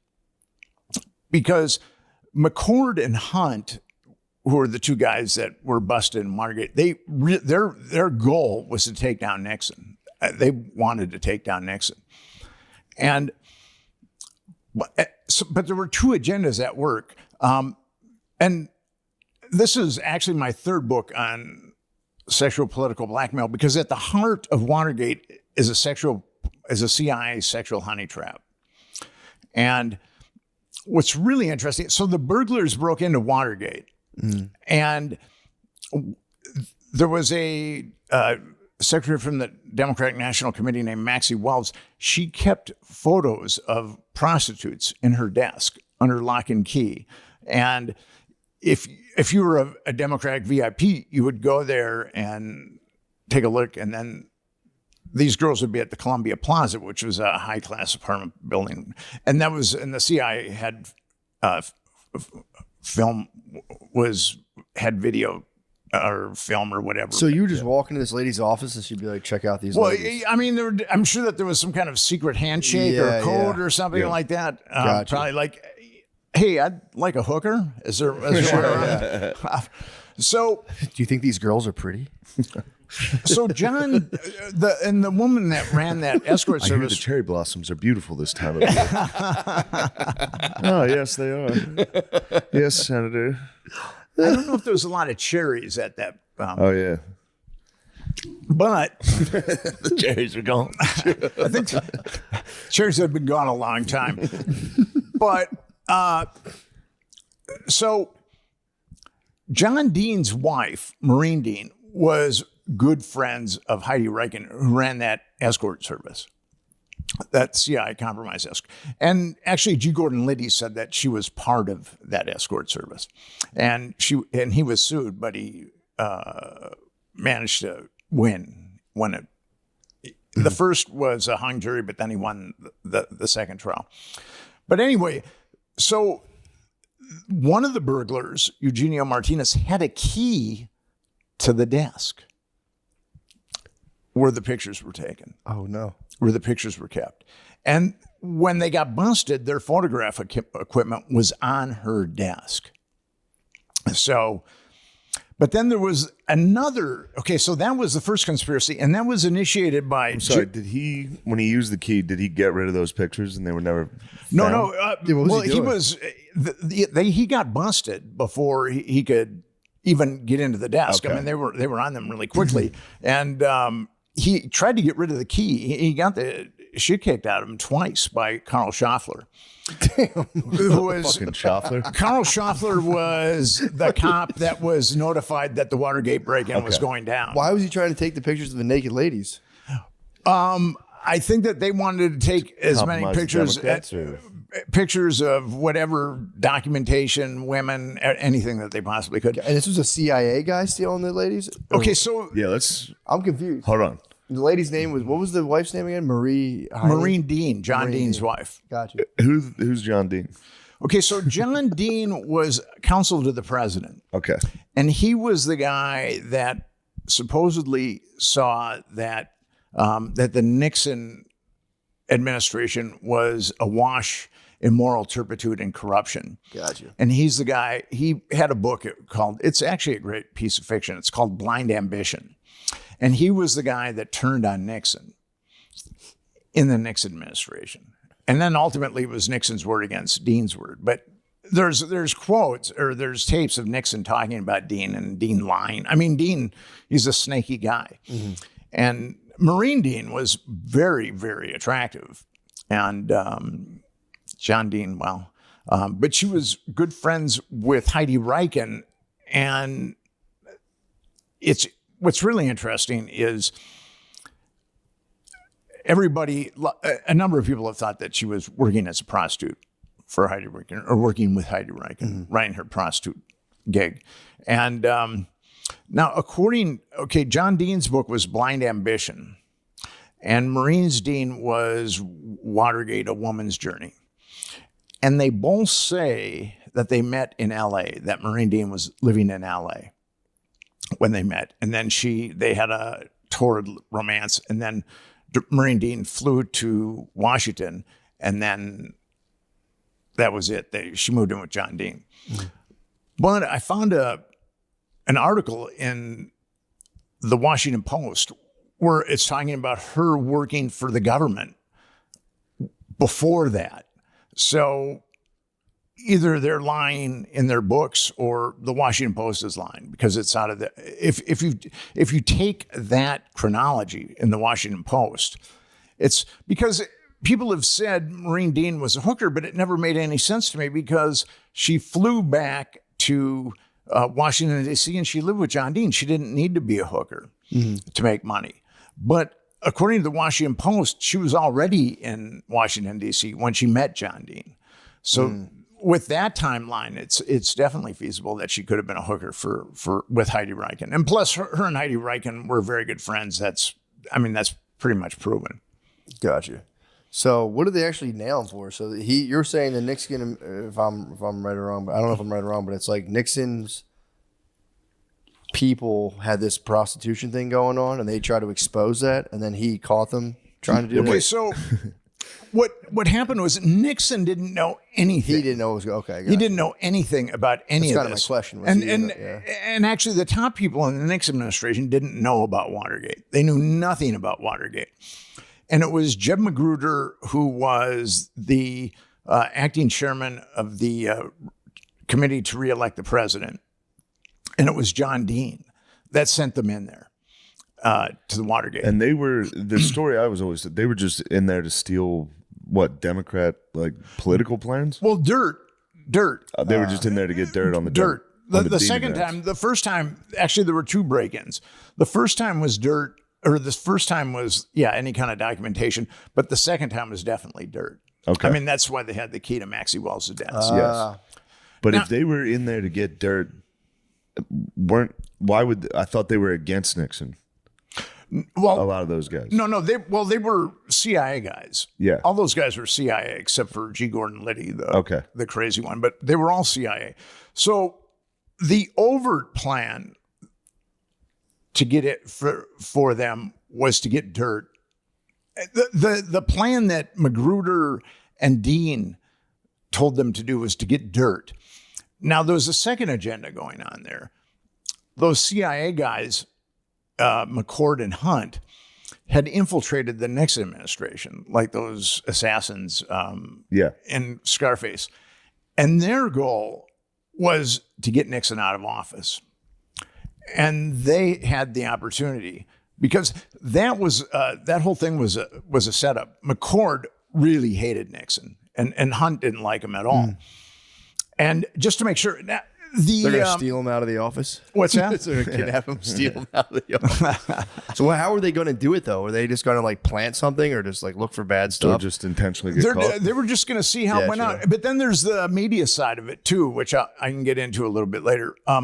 But with the CIA guys, they wanted the burglars were Cubans that had worked with the CIA before. But Hunt and McCord were actual agents. Gotcha. Now, they were ostensibly retired, but they weren't. In the book, I show that they're still working with the CIA. So the goal of Dean and Magruder was to get dirt on the Democrats. And some people have speculated that Dean wanted those pictures because his wife was in those pictures. I don't know, but that's what people have speculated. But the CIA guys, that was not their goal. Their goal was to incriminate Nixon. And so at the Watergate, the Democratic National Committee was on the 6th floor. And on the 8th floor was the Federal Reserve Committee, or whatever it was, Federal Reserve. And now someone had broken into the Federal Reserve about a month before the first Watergate burglary. And the McCord really tried hard to get busted. So at about midnight, 6 guys in suits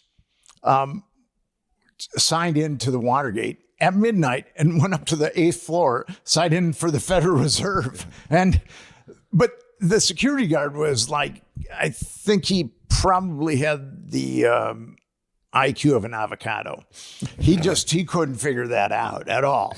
So the second time they went in, there was a guy named Baldwin, and he called the DC police. And Carl Schaffler was he was a DC policeman, but he'd also worked for intelligence, probably a little bit of both. And he was a block and a half away. And then when the call came in, they went right to the Watergate, and then they got busted. And Nixon, the thing so those were the two. It was a conspiracy within a conspiracy. The overt conspiracy was to get dirt, and then the CIA's conspiracy, the covert conspiracy, was to get Nixon. And you're saying Nixon didn't even know about the No. get dirt plan? Didn't have a clue. None of those guys did. And that's what they were calling each other. And they go, who sent these guys in? Because Nixon was way ahead of McGovern. I mean, he walloped McGovern. It was going to be probably the biggest landslide up to that point. Reagan's Up till 2024. True. Why did he get in trouble for people breaking in, though? I don't understand. What's that? Why was he? So he got in trouble. So for we're somebody Nixon- breaking in? They sent Watergate was just they sent people into the Democratic committee to steal shit. That's what he got impeached got for. blamed for that. Yeah, Gotcha. yeah. That was the how it was portrayed, Okay, that makes sense. So and that's what Nixon left office for. Hit the fucking Yeah, hit No, I'm but sorry, I'm what not. happened, what he left office for was obstruction of justice. Because Nixon, I mean, you listen to the tapes of these guys and they're going like, what the fuck?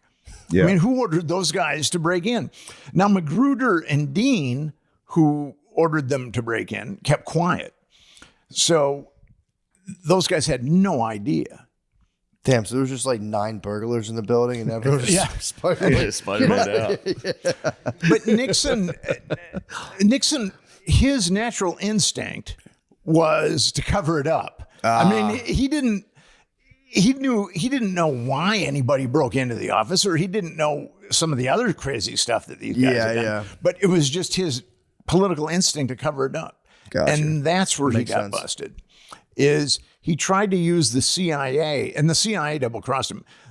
He tried to use the CIA because the FBI launched this investigation, and they found leads to the Nixon administration because of Hunt and McCord. And he tried to get the CIA to play their national security guard to stop the FBI.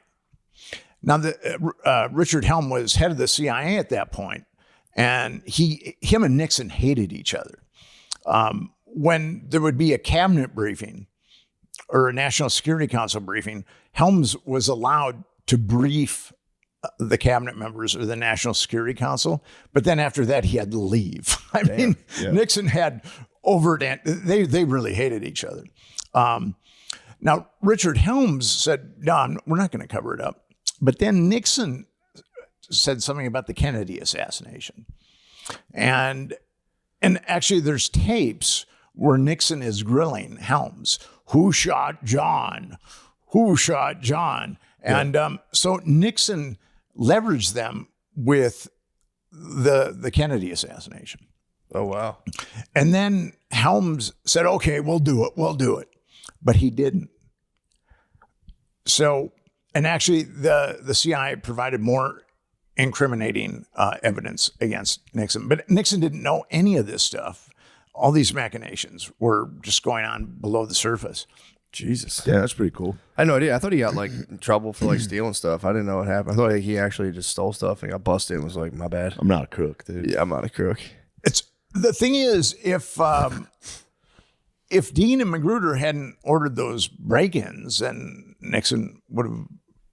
That's what was tied to his, to get those would have been- pictures And of their wives, their hot wives. Damn. They're a hot wife and they got busted. We gotta get those naked pictures of our hot prostitute wives out of there. Shit's about to go down. Yeah. well, at least they were naked adults. I mean, I got to give them that much. You know? What? They were adults. True. I mean, Yeah, true. Yeah. By today's standards, that was by that was today's above standard, board. yeah. Yeah, it was actually very nice of them. Very chivalrous. So they wanted Nixon out because he was trying to chill out on the Cold War. Well, he was befriending the communists. Yeah. And the Hawks and the CIA and the Department of Defense hated the communists. Nixon's always portrayed in like modern every movie he's in, he's like a war hawk. Like, Yeah. he's always like, we need to nuke them now. Yeah. Well, Meanwhile, he was trying to de-escalate. yes, big time. And he even told the Soviets that he was willing to relinquish Vietnam. Didn't it end under his administration? Yeah, Vietnam War? Yeah. Yeah. Yeah. I mean, he bombed the shit out of the Vietnamese Yeah. before he did He that. gave that a shot. But Nixon is kind of split personality. So he really worked hard to do a arms deal with the Soviets because he saw the nuclear escalation. And actually, he cut defense by 64% in his administration. And he did some positive, like OSHA, and he wanted to give health care for everybody, all Americans. He enacted some, the Environmental Protection Agency. I mean, that was also a Nixon initiative. He did do some good things. Now we just look at him as evil incarnate. But but it was, so what was really interesting about this is Woodward and Bernstein were essentially the guys that the two reporters that brought him down. And they're the most pathological liars of probably anybody in the entire Watergate saga. It's really interesting. And Ben Bradley was the editor of the Washington Post, and he was a CIA guy too. So, and Woodward was also a CIA guy. Bernstein just wanted money for nothing and chicks for free. I mean, he blew all his money on prostitutes and coke. And he had a tough time after that. But Bernstein. and so what's fascinating, I mean, people think that those two are like the Mount Rushmore of journalism. And I mean, what's amazing about them is they're telling lies when they don't even need to lie. I mean, a lot of time they need to lie, and I understand that, but they're telling lies when they don't even need to lie. It's kind of amazing. What were some of their most like egregious lies? Deep Throat. Okay, Deep Throat was the guy that gave Woodward all the dirt on Nixon to take him down. Mm-hmm. Now, Why did he call himself Deep Throat, by the way? What's that? Why did he call That himself was back Deep Throat? before it was really fucking. It really was. I remember even as a kid being like, "Why do they call him Deep Throat?" I don't like that. Didn't they make a porn like Well, right away? That like popularized. Did it really? That Yeah. being like that's Oh, that's sexual. Deep Throat. Yeah. There was a very popular porn movie called Deep Throat, and that's what Woodward. Oh, he just named himself after it. That's pretty sick. Oh, he named himself after it. Well, he named his source Deep Throat. Oh, okay. Was the porn out before he named it Deep Throat, or The did porn, the porn come from the Deep porn Throat? was out, and then there was a Supreme Court battle over it, and then the porn, and then it was okay. back in. I Damn. believe by the time. My political Well. name would have to be Thick Latina Mommies. The source, thick Latina mommy, is here. He's here to give us all his secrets. Amateur Latino Mommies. Stepmom stuck is here. Yes, the dossier. So he named himself. Girlfriend experience is here. He named himself after a porn. That's crazy. All right, so No, Deep- he didn't. Woodward named him. He named him after his Woodward's favorite porn. fucking sick ass. That's crazy. That's fucked up. If I was Deep Throat, I'd be like, what the fuck? Because he was briefing other agents. They're like, oh, my source, Deep Throat. Like, all right, dude. And Deep Throat hid his identity, right?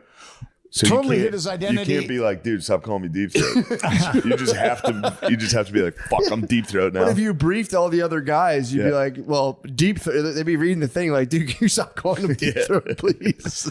Mr. Blue is fine. Yeah, Mr. Blue works. But they rolled out a guy named Mark Felt who was severely impaired by Alzheimer's and said this shit. was Deep Throat. Yes. And actually, I think Deep Throat was a composite. I think that Woodward was getting.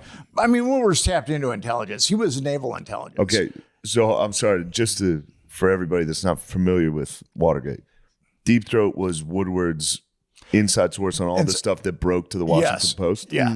Okay. So Woodward said that he had this elaborate system that he'd contact Deep Throat, that he would move this flower pot Yes. on his balcony. Okay, so his apartment faced a courtyard. So Deep Throat couldn't have just driven by and seen the balcony. He would have to go behind the parking lot. And here's where it really gets problematic. If Mark Felt was fired 6 months before the most incriminating stuff on Nixon came out, the tapes. And so he, according to Woodward's, I mean, no one said this, but he was driving in from Virginia every day, going behind Woodward's building and looking up. Yeah. It's total bullshit. I mean, it's and there was never, and they never even found the identity of. So that seems kind of weird to me, to be a journalist and be like, I have a secret source. Yeah. And then write it as fact. Yes. That seems outrageous. You can literally make anything up and say, I have a secret source. And especially, I mean, with all the lies that I catch them. And then it's kind of interesting, if Deep Throat ostensibly wanted to contact Woodward, he would take the New York Times and then he'd put the time, a clock on whatever page, and then the paper would be delivered to Woodward. But the problem is, all the New York Times that went to that particular apartment building were just put in a pile. Yeah. they weren't. They weren't put in front of Woodward's door. So the whole thing about Woodward is, and what happened was, as Watergate started taking a toll on the Nixon administration, he had to start firing people. He fired his chief of staff, Haldeman. He fired his domestic czar, John Ehrlichman. He had to fire his attorney general, Richard Kleindienst. And Alexander Haig was such a great shapeshifter. He had been in that administration because he'd worked for Nixon, or worked for Kissinger at the National Security Council.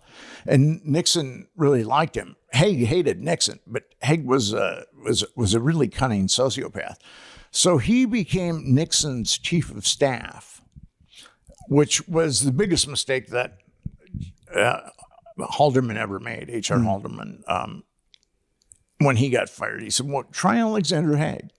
And it was Alexander Haig that provided the really incriminating stuff. Gotcha. But here's the thing. Woodward and Haig lied. They said they hadn't met each other until 1973. And Woodward was debriefing Haig in the 1960s when Woodward was with Naval Intelligence.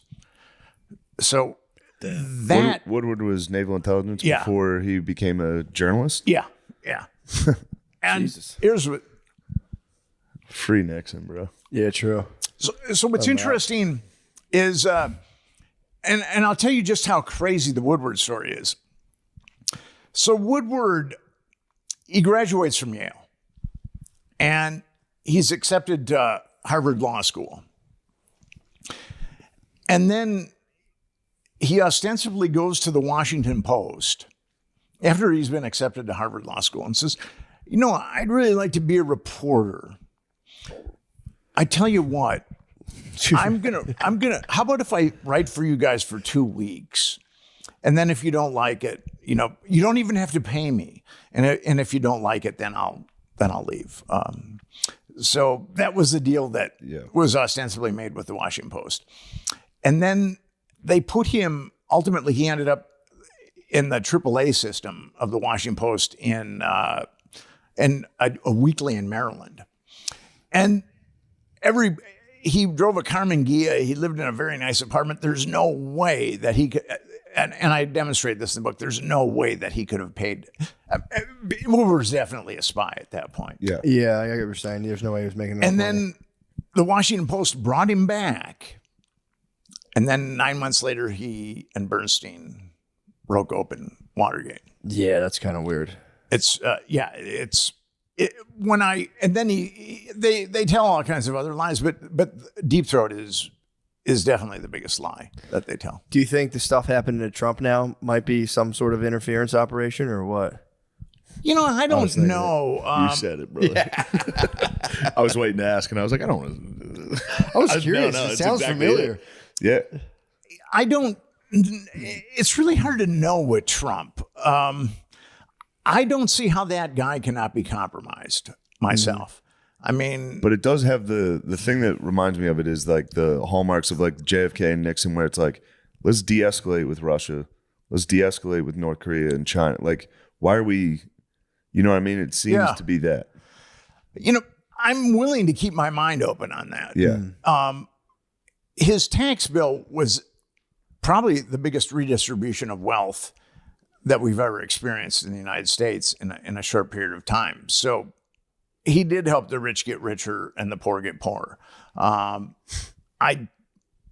He's also circled in Epstein's black book. Yeah. Right. Which is pretty incriminating. And he denied being with Epstein, but an Epstein victim has come forward and said that she'd talked to another Epstein victim. They were adults, but that Trump had been kind of hard on the one victim. So hard on how so? Just a little rough. Sexually rough. Yeah. I knew it was a dynamo in the sack. I mean, we're not talking leather and S&M type stuff. Yeah. You just put a hurting on a lady at Epstein's Island. Yeah, I would say, if you're on the, he was pretty good pals. They were really good pals. And it's tough to know. He said that he heard that Epstein. I heard he broke it off after the first one when Epstein got arrested in Florida. Well, he ostensibly broke it off before then. Yeah.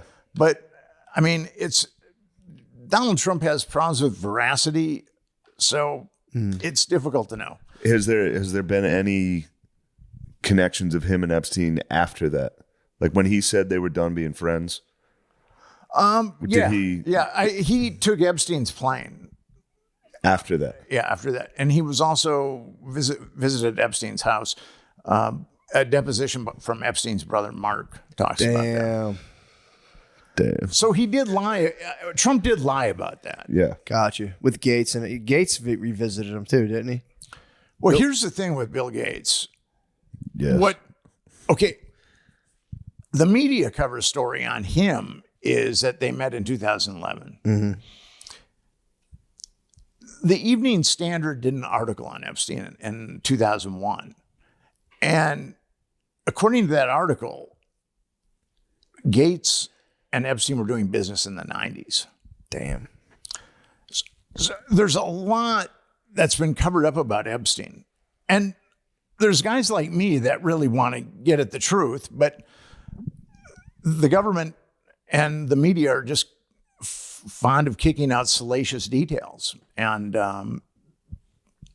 it's really hard to get to the truth because there's been so many lies.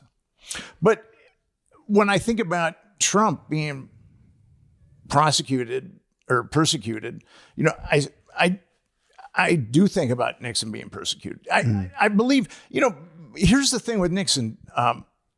He wanted to de-escalate the arms race.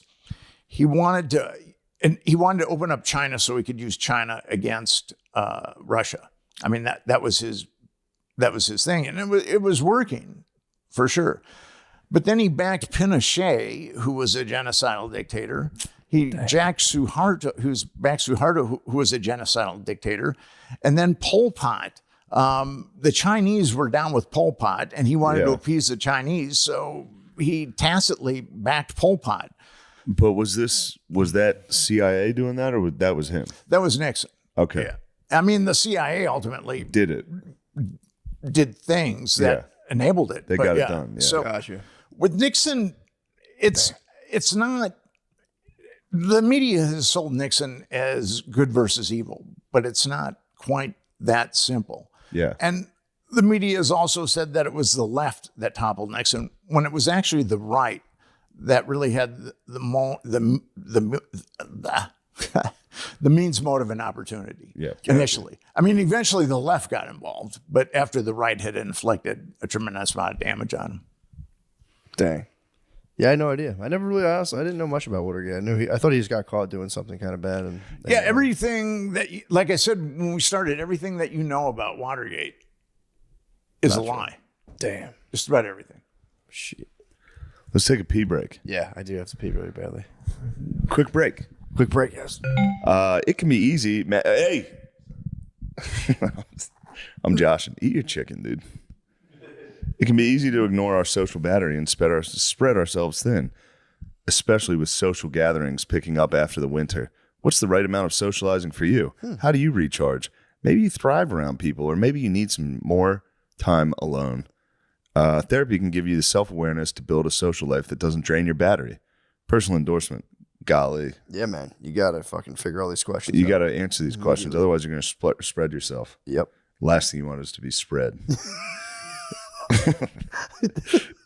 You don't want to be spread, dude. You ever been spread? Yeah, you be careful. No, thank God I went to Right therapy. now, I've been spread. been Thankfully, spread? I've been home lately, but I was Sure, yeah, spread. you I get was spread out, yeah. gaping in the last couple of weeks. Yeah, true. I'll spread myself out a lot of times, family, and then I'll just. Spread yourself in front of your family.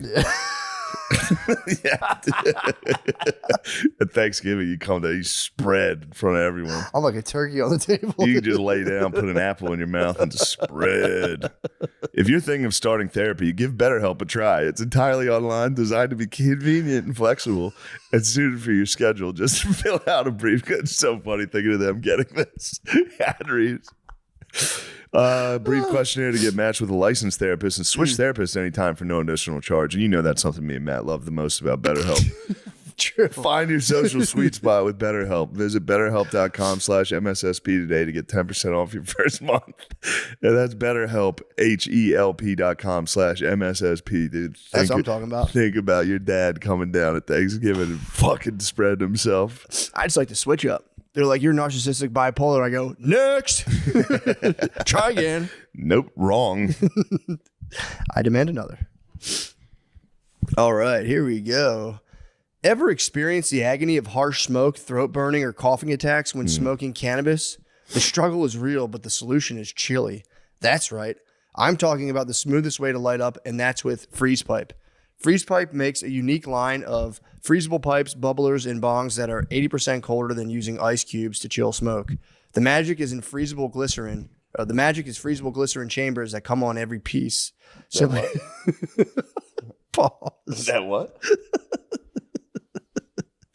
Simply pop the chamber in the freezer for 1 hour, and as smoke passes through, it's instantly chilled by over 300 degrees. So every puff arrives ice cold and cough free. Yeah, I mean, dude, we can joke around all we want. Those things cool down smoke. You can't deny it. It is what it is. Those are just the facts.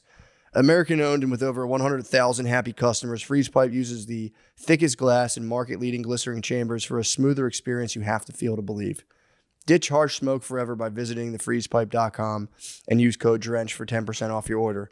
That's thefreezepipe.com and code DRENCHED for 10% off. Shop today for free shipping and smoke like royalty without paying a king's ransom. Lucy is made for your nicotine routine and delivered straight to your door. It's 100% pure nicotine and always tobacco-free. You can choose your preferred form, pouches, breakers, or gum, and you can choose your strength from 2 milligrams to 12 milligrams. 12's a lot. And I'll tell you what, I know some hockey players that would like that. Oh, yeah. Flavors include mint, apple ice. That's the hockey player's favorite. True. Espresso, mango, and more. Save yourself from the weekly gas station stop and sign up for a monthly subscription, which saves you 15%, no commitment, cancel anytime. Avoiding the gas station stop is very nice. Yeah, man. That's big for Lucy. Yeah, I might get in a fight. Personal endorsement, I go to the gas station sometimes for my gas station fix. I don't like it. That's why I switched to Lucy, and I like Lucy. Yep. You don't have to talk to any ruffians that might be hanging out there. The ruffians there, yes. Careful. The product that sets Lucy apart is Lucy Breakers. It's nicotine pouches, but with a tiny capsule inside. That capsule contains a liquid flavor that saturates the pouch before it's even in use. Oh, fucking saturate some lady's pouch. Break it in with your teeth and boom, instant nicotine release when you need it.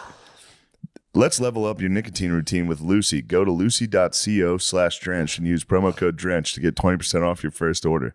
Lucy offers free shipping and has a 30-day refund policy if you change your mind. Lucy.co and use code DRENCHED to get 20% off and always free shipping. Straight up. Here comes the fine print. Lucy products are only for adults of legal age, and every order is age verified. Warning, this product contains nicotine. Nicotine is an addictive chemical. Shit.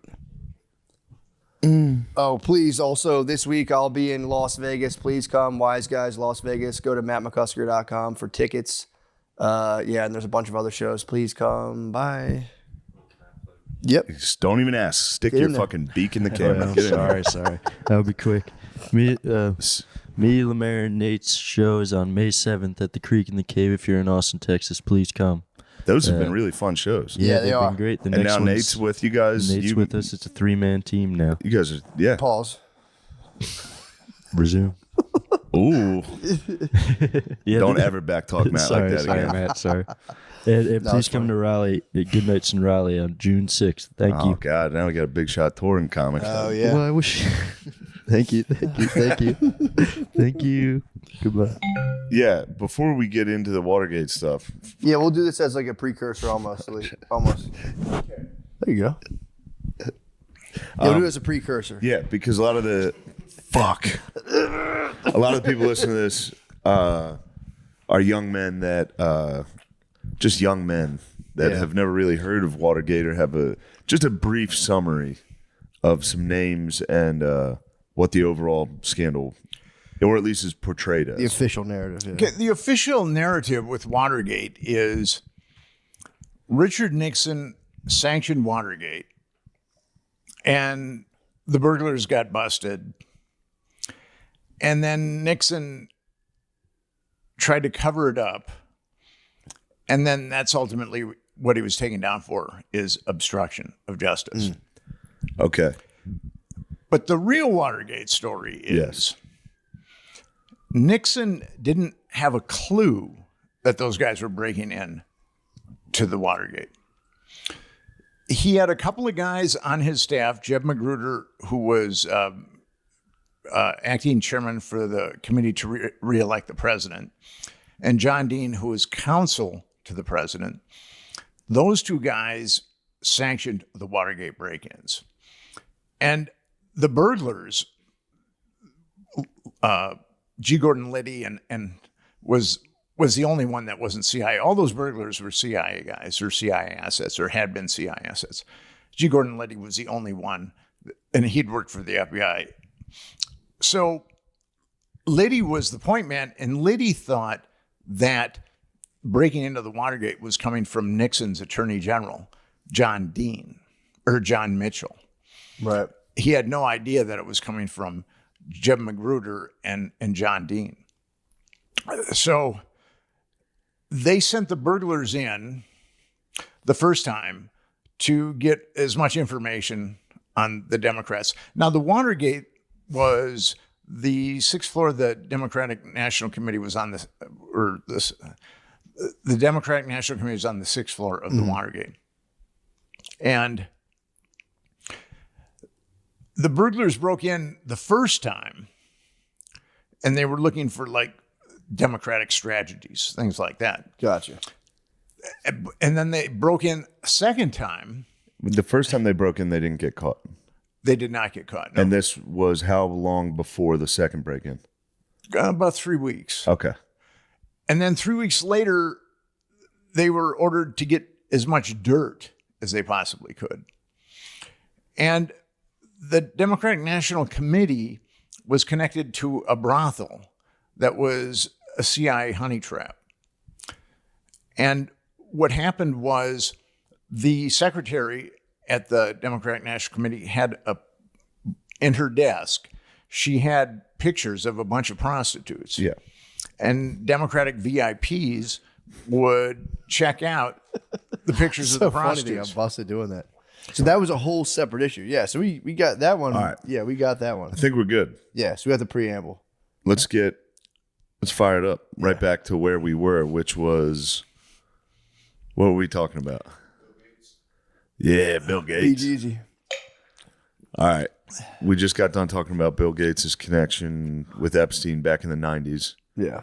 What bothers me about Gates, have you guys ever tried to get a hold of a human if you've had a problem with Word?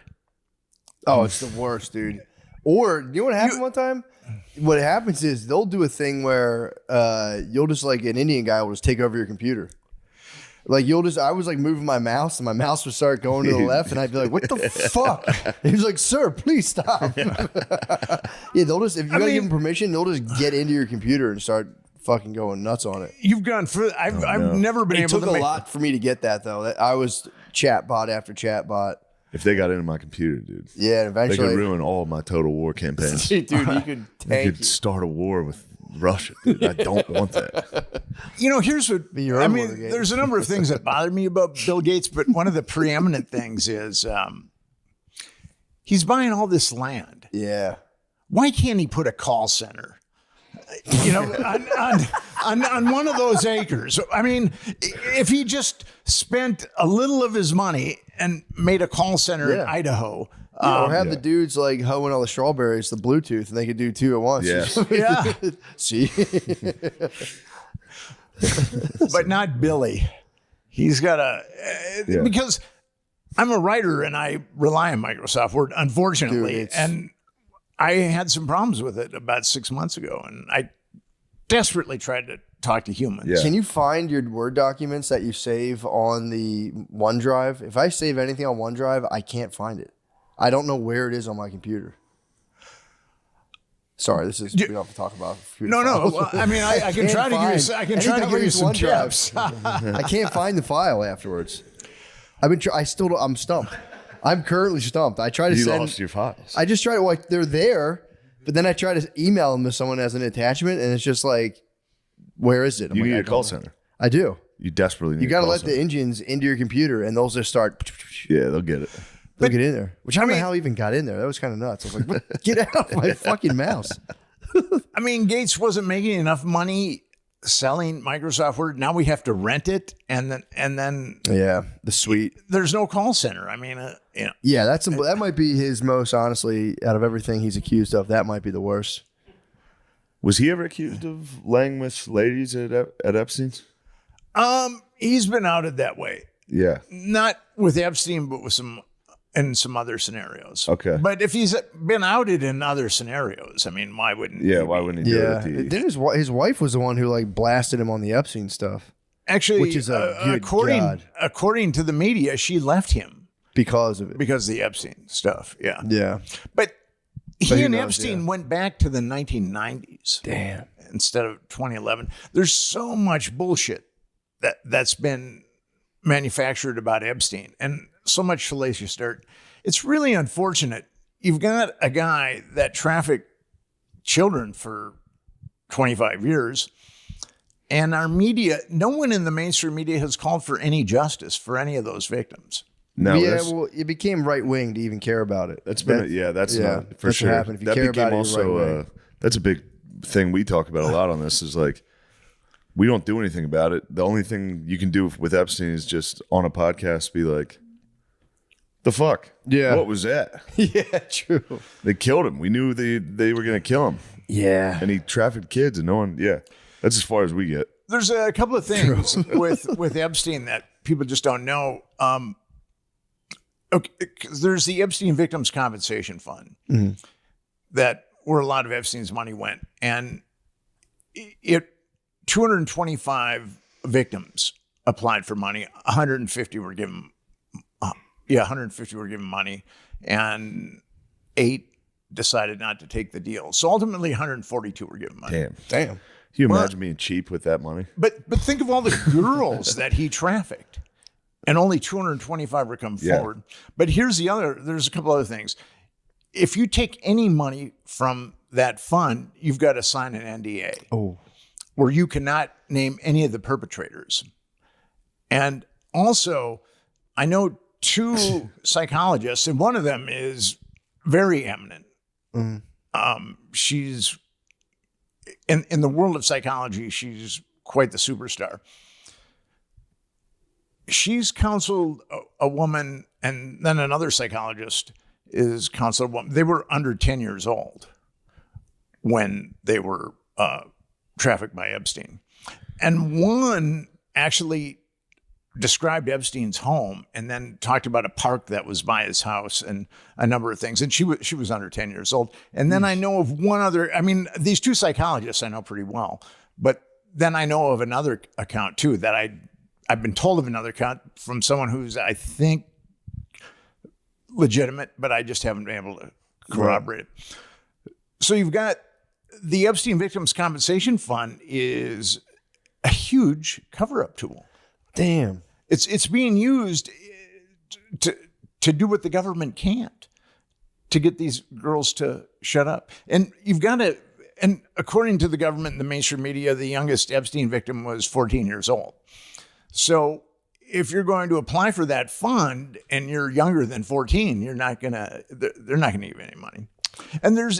And we have no idea of how it works. We have no idea what the criteria is. It's behind it's in a black hole, essentially. It's weird that they're not. Why would it's not weird. We know why, but it's clear it's a cover up. They're not being open about anything. This should all be like you said. You filed for Freedom of Information Act and all that.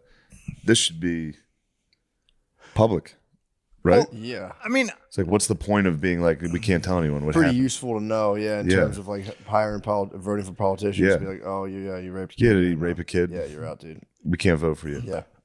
I wrote a book called The Franklin Scandal, which is basically Epstein is a carbon copy of the Franklin Scandal. It was about a child trafficking network. We talked about that the first time I was on your show. Mm-hmm. And this time around, I was on to Epstein in 2012, and I got his black book in 2012. Yeah. And I ultimately published it. Gawker helped me publish it in 2015, but it took me 3 years to get that book published. It's kind of interesting. Once the book was nobody wanted to touch the book. Yeah. And but once the book was published, the floodgates opened on the book. Yeah. And I started an organization, a 501c3 called Epstein Justice. And what we're trying to do is to get a commission formed to actually look at the perpetrators. We want the perpetrators to be accountable, and we want to know why the government is covering up child trafficking. We have two simple objectives. We want the perpetrators prosecuted, and we want the government to tell us why it's covering up child trafficking. Yeah, like why did they seal the original case when he got busted the first time? That all got sealed, didn't it? The very first case way back when. A lot of that was sealed. I was able to get a lot of documents from the police and also the feds. They're floating around out there. The feds, when Epstein was originally busted, the Palm Beach Police Department started investigating in 2006. And then about a year later, they they were going to arrest Epstein on 5 counts of child abuse. And they knew they had statements from 5 minors, but they knew of 17 others. So there were 22 minors there. And then that case got taken away from them, and it was put into a grand jury. And how grand juries work is a special prosecutor is chosen for a grand jury, and he's the one that presents evidence to the grand jurors who they're just regular citizens that have shown up for jury duty. And so grand juries have been notoriously easy to hijack because you just show them the evidence that you want to show them. So although, and the special prosecutor for the Florida grand jury, Barry Kirshner, he called one victim and skewered her, even though he knew about 22, even though law enforcement. Now, when it went to the feds, they had a list, and I've got that list of over 30 victims. And they didn't indict Epstein on 1 count of child abuse. Jesus. And it's interesting. A lot of your listeners might know this, but Alexander Acosta was the U.S. attorney for the Southern District of Florida. And he became Trump's labor secretary. And when the Trump administration was vetting him, they asked him why he went so light on Epstein. And he said, I was told that Epstein was intelligence and it was above my pay grade. He actually said that, and he's never denied saying that. What? Yeah, he said that. Shit. That's so crazy. Unfortunately, there's a rogue element of our intelligence that blackmails people. And it happened in Watergate. It happened in the Franklin scandal. And then it happened with Confessions of a DC Madam. So this is actually, Watergate's actually my 3rd book on CIA sexual blackmail. And I don't really want to write another one at this point. I'm kind of done now. Yeah. I think I'm going to start writing about fishing. That'd be nice. Fishing and picnics. Fantasy, a nice like fantasy novel would be nice. I think my mind is probably too dark for that, but given what I've exposed it to the last. I've been at this for 22 years, so Yeah. it's been kind of a slog. But Epstein justice, every American knows that something is wrong with the Epstein case. Yeah. There's three. If you've got a pathology, there's three ways. There's three phases. There's awareness, there's acceptance, there's action. And now we're at the point where Americans have to accept that the government covered this up. And then at that point, and that's a jumping off point for action. Yeah, that's true. Yeah, nobody believed that I think you got to be pretty entrenched in like the TV news to be like, no, the police were going to arrest him and penalize him, and then he killed himself. It's like, I don't know, man. Yeah. He did pick a convenient time to kill himself. True. Yeah. And the guards left and the cameras turned off. And he got depressed, and he's like, And he what's got the sad. point? What the fuck? He missed the guards. And then his serial killer cellmate was taken out. Yeah. And Damn, he had a cellmate? I didn't even know that. what's that? He was bunking up with the guy? Yeah, with the guy that had killed multiple people. I think maybe the Bureau of Prisons was hoping that. Yeah, that guy would get it done. I mean, they're in pretty close. You're in pretty close proximity with a multiple killer. Multiple. They're probably shaking his cage, rattling his cage, trying to get every day at lunch, be like, yeah, fuck you, pussy. You won't do it. You won't fucking kill anyone ever again. You're soft, bitch. Here, take this knife. That's crazy. Yeah, he was there with a serial killer. It's this guy was a former police officer who'd killed some people. Yeah, those guys go rogue, dude. Yeah, it's. I don't know if you could call him a serial. I don't know. A serial killer. I think he killed He like was a three killer. people. Yeah, he was a We killer. got one here right now in I Austin. heard In Austin, about the really? Austin killer. Yeah. Yeah. I think they found 2 bodies like last week. Mm-hmm. No one cares because apparently it's gay guys. So everyone's going, it doesn't matter. They suspect he's gay because he only kills like young adult males Oh, that okay. leave like bars on Rainy Street. And that's where you frequent. That's not where I frequent. Careful, Sean. Sean, be I'll careful. catch him. You might catch him. You might, with I'll your lure wrestling him background. in, yeah, and I'll catch Did you him. ever hear about the Bring lake? him to justice. My friend was telling me this weekend there's a lake somewhere in Georgia called like not Rainier, some sort of lake where apparently it had something to do with like the slave trade back in the day and blah blah blah. But all these like younger kids will be partying on the lake and they just go under. And they'll ask their friends like, was your friend like hammered? Like, nah, I look fine. So there's the local lore that like there's these ghosts of slaves that are just like pulling down white partiers. Oh, wow. Yeah, dude, I heard about that. I was like, damn, that's so scary. That's very scary. The ghosts Get of your slaves. ass down. Get your ass down here, motherfucker. Better work on your breaststroke. Yeah, true. Yeah, true. Now, this is racist, but you'd think you'd be able to outswim. You think that's white's territory. You go, we're in the water now, dude. You've entered the white's domain. You've had your 5th white claw. And you're like, whoa, whoa, whoa. Yeah, that's a tough way to go. here, boy. A ghoul. You're on a paddleboard. You're like, get off me. Oh, shit. My Either way. first major investigation was into a I serial thought you killer. liked that. I love it. My first major investigation was I'm from Minneapolis and I Sure. wrote for the Weekly, and there was a crazy woman who she ran an organization called Whisper, and she tried to mainstream prostitutes, get them out of the life. But she was so crazy that it was hard to listen to her, and she was saying that there's serial killer killing prostitutes, but nobody really listened to her because she was so crazy. And then I decided, well, I'm going to look into this, and I was able to find, I think it was like 46 women, mostly prostitutes, that have been stabbed, strangled, or beaten to death in the previous 8 years.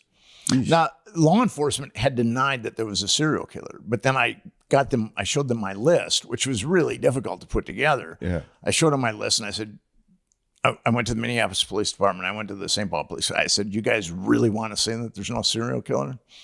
And then they kind of copped to it, but then it was a task force was formed. Oh, wow. Did they ever get the guy? In the wake of that article. No. they're really hard to catch. Yeah. If they're good. I mean, if they're stupid, you can get them after one or two. Sure, yeah. But if they're Ted Bundy or someone, Was Dahmer in Minneapolis? he was in Wisconsin. Oh, okay. He's in Milwaukee, right? Yeah, I can remember I was at this really nice little island in Lake Superior called Madeline Island, and the guys that I was staying with, they don't have like televisions or radios or anything. I mean, it's pretty rustic, and it's really cool to do a lot of it. There's berry picking and fishing, all kinds of stuff. It's awesome. Berry picking's nice. I did it this year. It's very relaxing. Picked blueberries. It was fantastic. It's Ate so many. we were definitely picking blueberries, That's nice. It was awesome. and I came back to civilization, and I stopped off at a diner, and that's when Jeffrey Dahmer had been outed, and I was reading the newspaper, and I thought to myself, welcome back to civilization. Yeah. Yeah. He's a cannibal. But the FBI says that there's like 50 of them at any given time in the United States. 50 serial killers kicking around? But I think that it's probably closer to 200. Jesus Christ. It's kind of interesting. Our culture, I mean, serial killers are in all cultures, but our culture seems to mass produce them more than other countries. Yeah. That is interesting. Well, what would be your insights into that? About why we have more serial killers? Yeah. Because we're number one. True. We're the best. We're Yeah, the we best are at the literally best. everything. School shooters. Yeah, we are the best. We're number one. Do we? So we definitely have the most serial. Like how far is our lead? I think Japan covers them up. I think Asia covers them up and says, no, there's no murders here. Yeah. I think we got quite the head start. If it's a 50-yard We dash, celebrate ours. They hide theirs. it's True. there was Russia gets after it, don't they? I think there's a lot there was of that Russian Russian boys. Chikatilo who Yeah. killed in excess of like 100 people. The guy here is, and he's putting them all in Lady Bird. He puts all the bodies in the same spot. Really, I mean that Yeah, the should cops just go and let's set up let's get some fucking True. trail cams out there. Yeah. It's not that you guys don't even have to wait outside. Just put a camera up.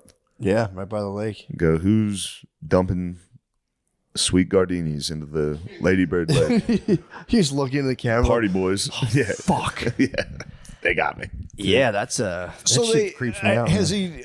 You would think that if they knew where he's dumping them, You would think. that would be It'd be kind of easy. put a camera there and What is it? The United States apparently has had 3,615 total serial killers. Second place is Russia with 196. Damn. We're the best. that's quite a lead. Yeah. I think that also could do with Could be law enforcement here. Catching. At least investigating. I think if you're, and this is starting in what, like the 60s, 70s is when serial killers started getting rowdy? Yeah, I mean they were happening before then, but Yeah. But I mean, But like getting caught yeah. and being like in the news. We had media and people looking out for it. We have more You could be in the middle of fucking Russia killing people and no one would ever. You go village to village. They go, yeah, that guy's gone. Chikatilo was doing that though, the Yeah. Russian serial killer. But Yeah. we have more No, like it's- shooters. We have more. I guess that's So, because yeah. we have all them guns. But the guns thing. What's interesting is Canada has pretty much the same amount of guns per capita as U.S. Really? and they're not shooting people like we shoot people. That's interesting. I wonder what the hell it is. Red food coloring, red food dye. Yeah, I don't know. I mean, maybe it is just. Too much I think MTV. it's What's your theory? Too much Beavis and Butthead. in True. South Park. And Marilyn Manson. people eating McDonald's. Yeah, I was about to say tuna McDonald's. chicken nuggets. I was just thinking the same thing. You do go nuts if you have nuggets. Dipping your fries into a frosty and you're just, You go, I should kill that bitch. My, This My- reminds me of a knife into a hooker. my theory on McDonald's, it's all made out of the same substance. It's just at different temperatures. Now, I could be wrong. It's Soylent Green. I mean, I should add that too. Would your generation know what Soylent Green is? I've heard of it. It was that one-stop shop. Like you could just drink the shake and it replaced food, basically. No, actually, it was a movie where Oh, the population had kind of escalated and they were recycling people. Vis-a-vis lunch, breakfast, and dinner. They have a thing called Soylent that I sort of got. It's like a meal replacement. It was a Charlton Heston movie, actually. Dang. It's kind of fucked up. They named their shake after that. Yeah, that's a weird one. It was before he became president of the NRA. Damn. Yeah, I don't know. That is a mystery to ponder. Why would we have the most serial killers? Our rough competitive edge. I bet we have the most of literally everything. True. The best. I bet we have the most pedophiles. I bet we got it on lock. Everything. Best slam dunks. Most slam dunks. True. Everyone in their own way has to aspire to greatness. You got to do something crazy. It's true. Well, what's interesting is the United States, I think, is the most spiritual country and the most material country. There's more spiritual options here than I think anywhere else. But yet there's also a rampant materialism. Yeah. It's kind of interesting. Yeah. Maybe all that materialism begets that. You know, you go, why do I need all this shit? I need to find something. Well, your materialism begot me starting a podcast. Yeah. So it's kind of interesting. I'm a really bad speller. I was really dyslexic as a kid, and I can't really spell. If it wasn't for spell check, there's no way I could have been a professional writer. Yeah.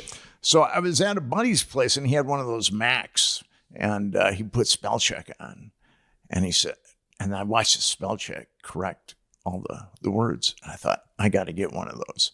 So I got a Mac, and then I moved to New York, and I'd covered this conference on genetic engineering, and I was writing an article about telomeres. They're like the egglets on the end of your chromosome. And every time a cell divides, the telomere shortens, and that's what determines your obsolescence. So I plugged telomere into her search engine. This was even before Google. And then there was all these hits on telomeres, and I got a bunch of information about it, and I was able to write the article. But as soon as I saw those hits on telomeres, I said, I got to get one of those. That kind of was a Freudian.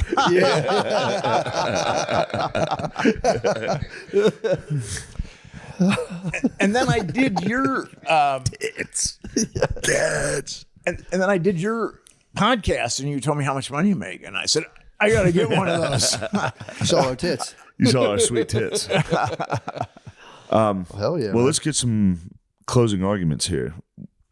What are you thinking about? What do you want to close on? Watergate, Epstein, future of the country. I would say your listeners go to Epstein Justice and check us out, and it'd be helpful if you bought my Watergate book. Actually, it'd be helpful if you bought any of my books, and it's good to be back with you guys. Yeah, hell yeah, man. Thanks for coming. Thank you. Man. Awesome.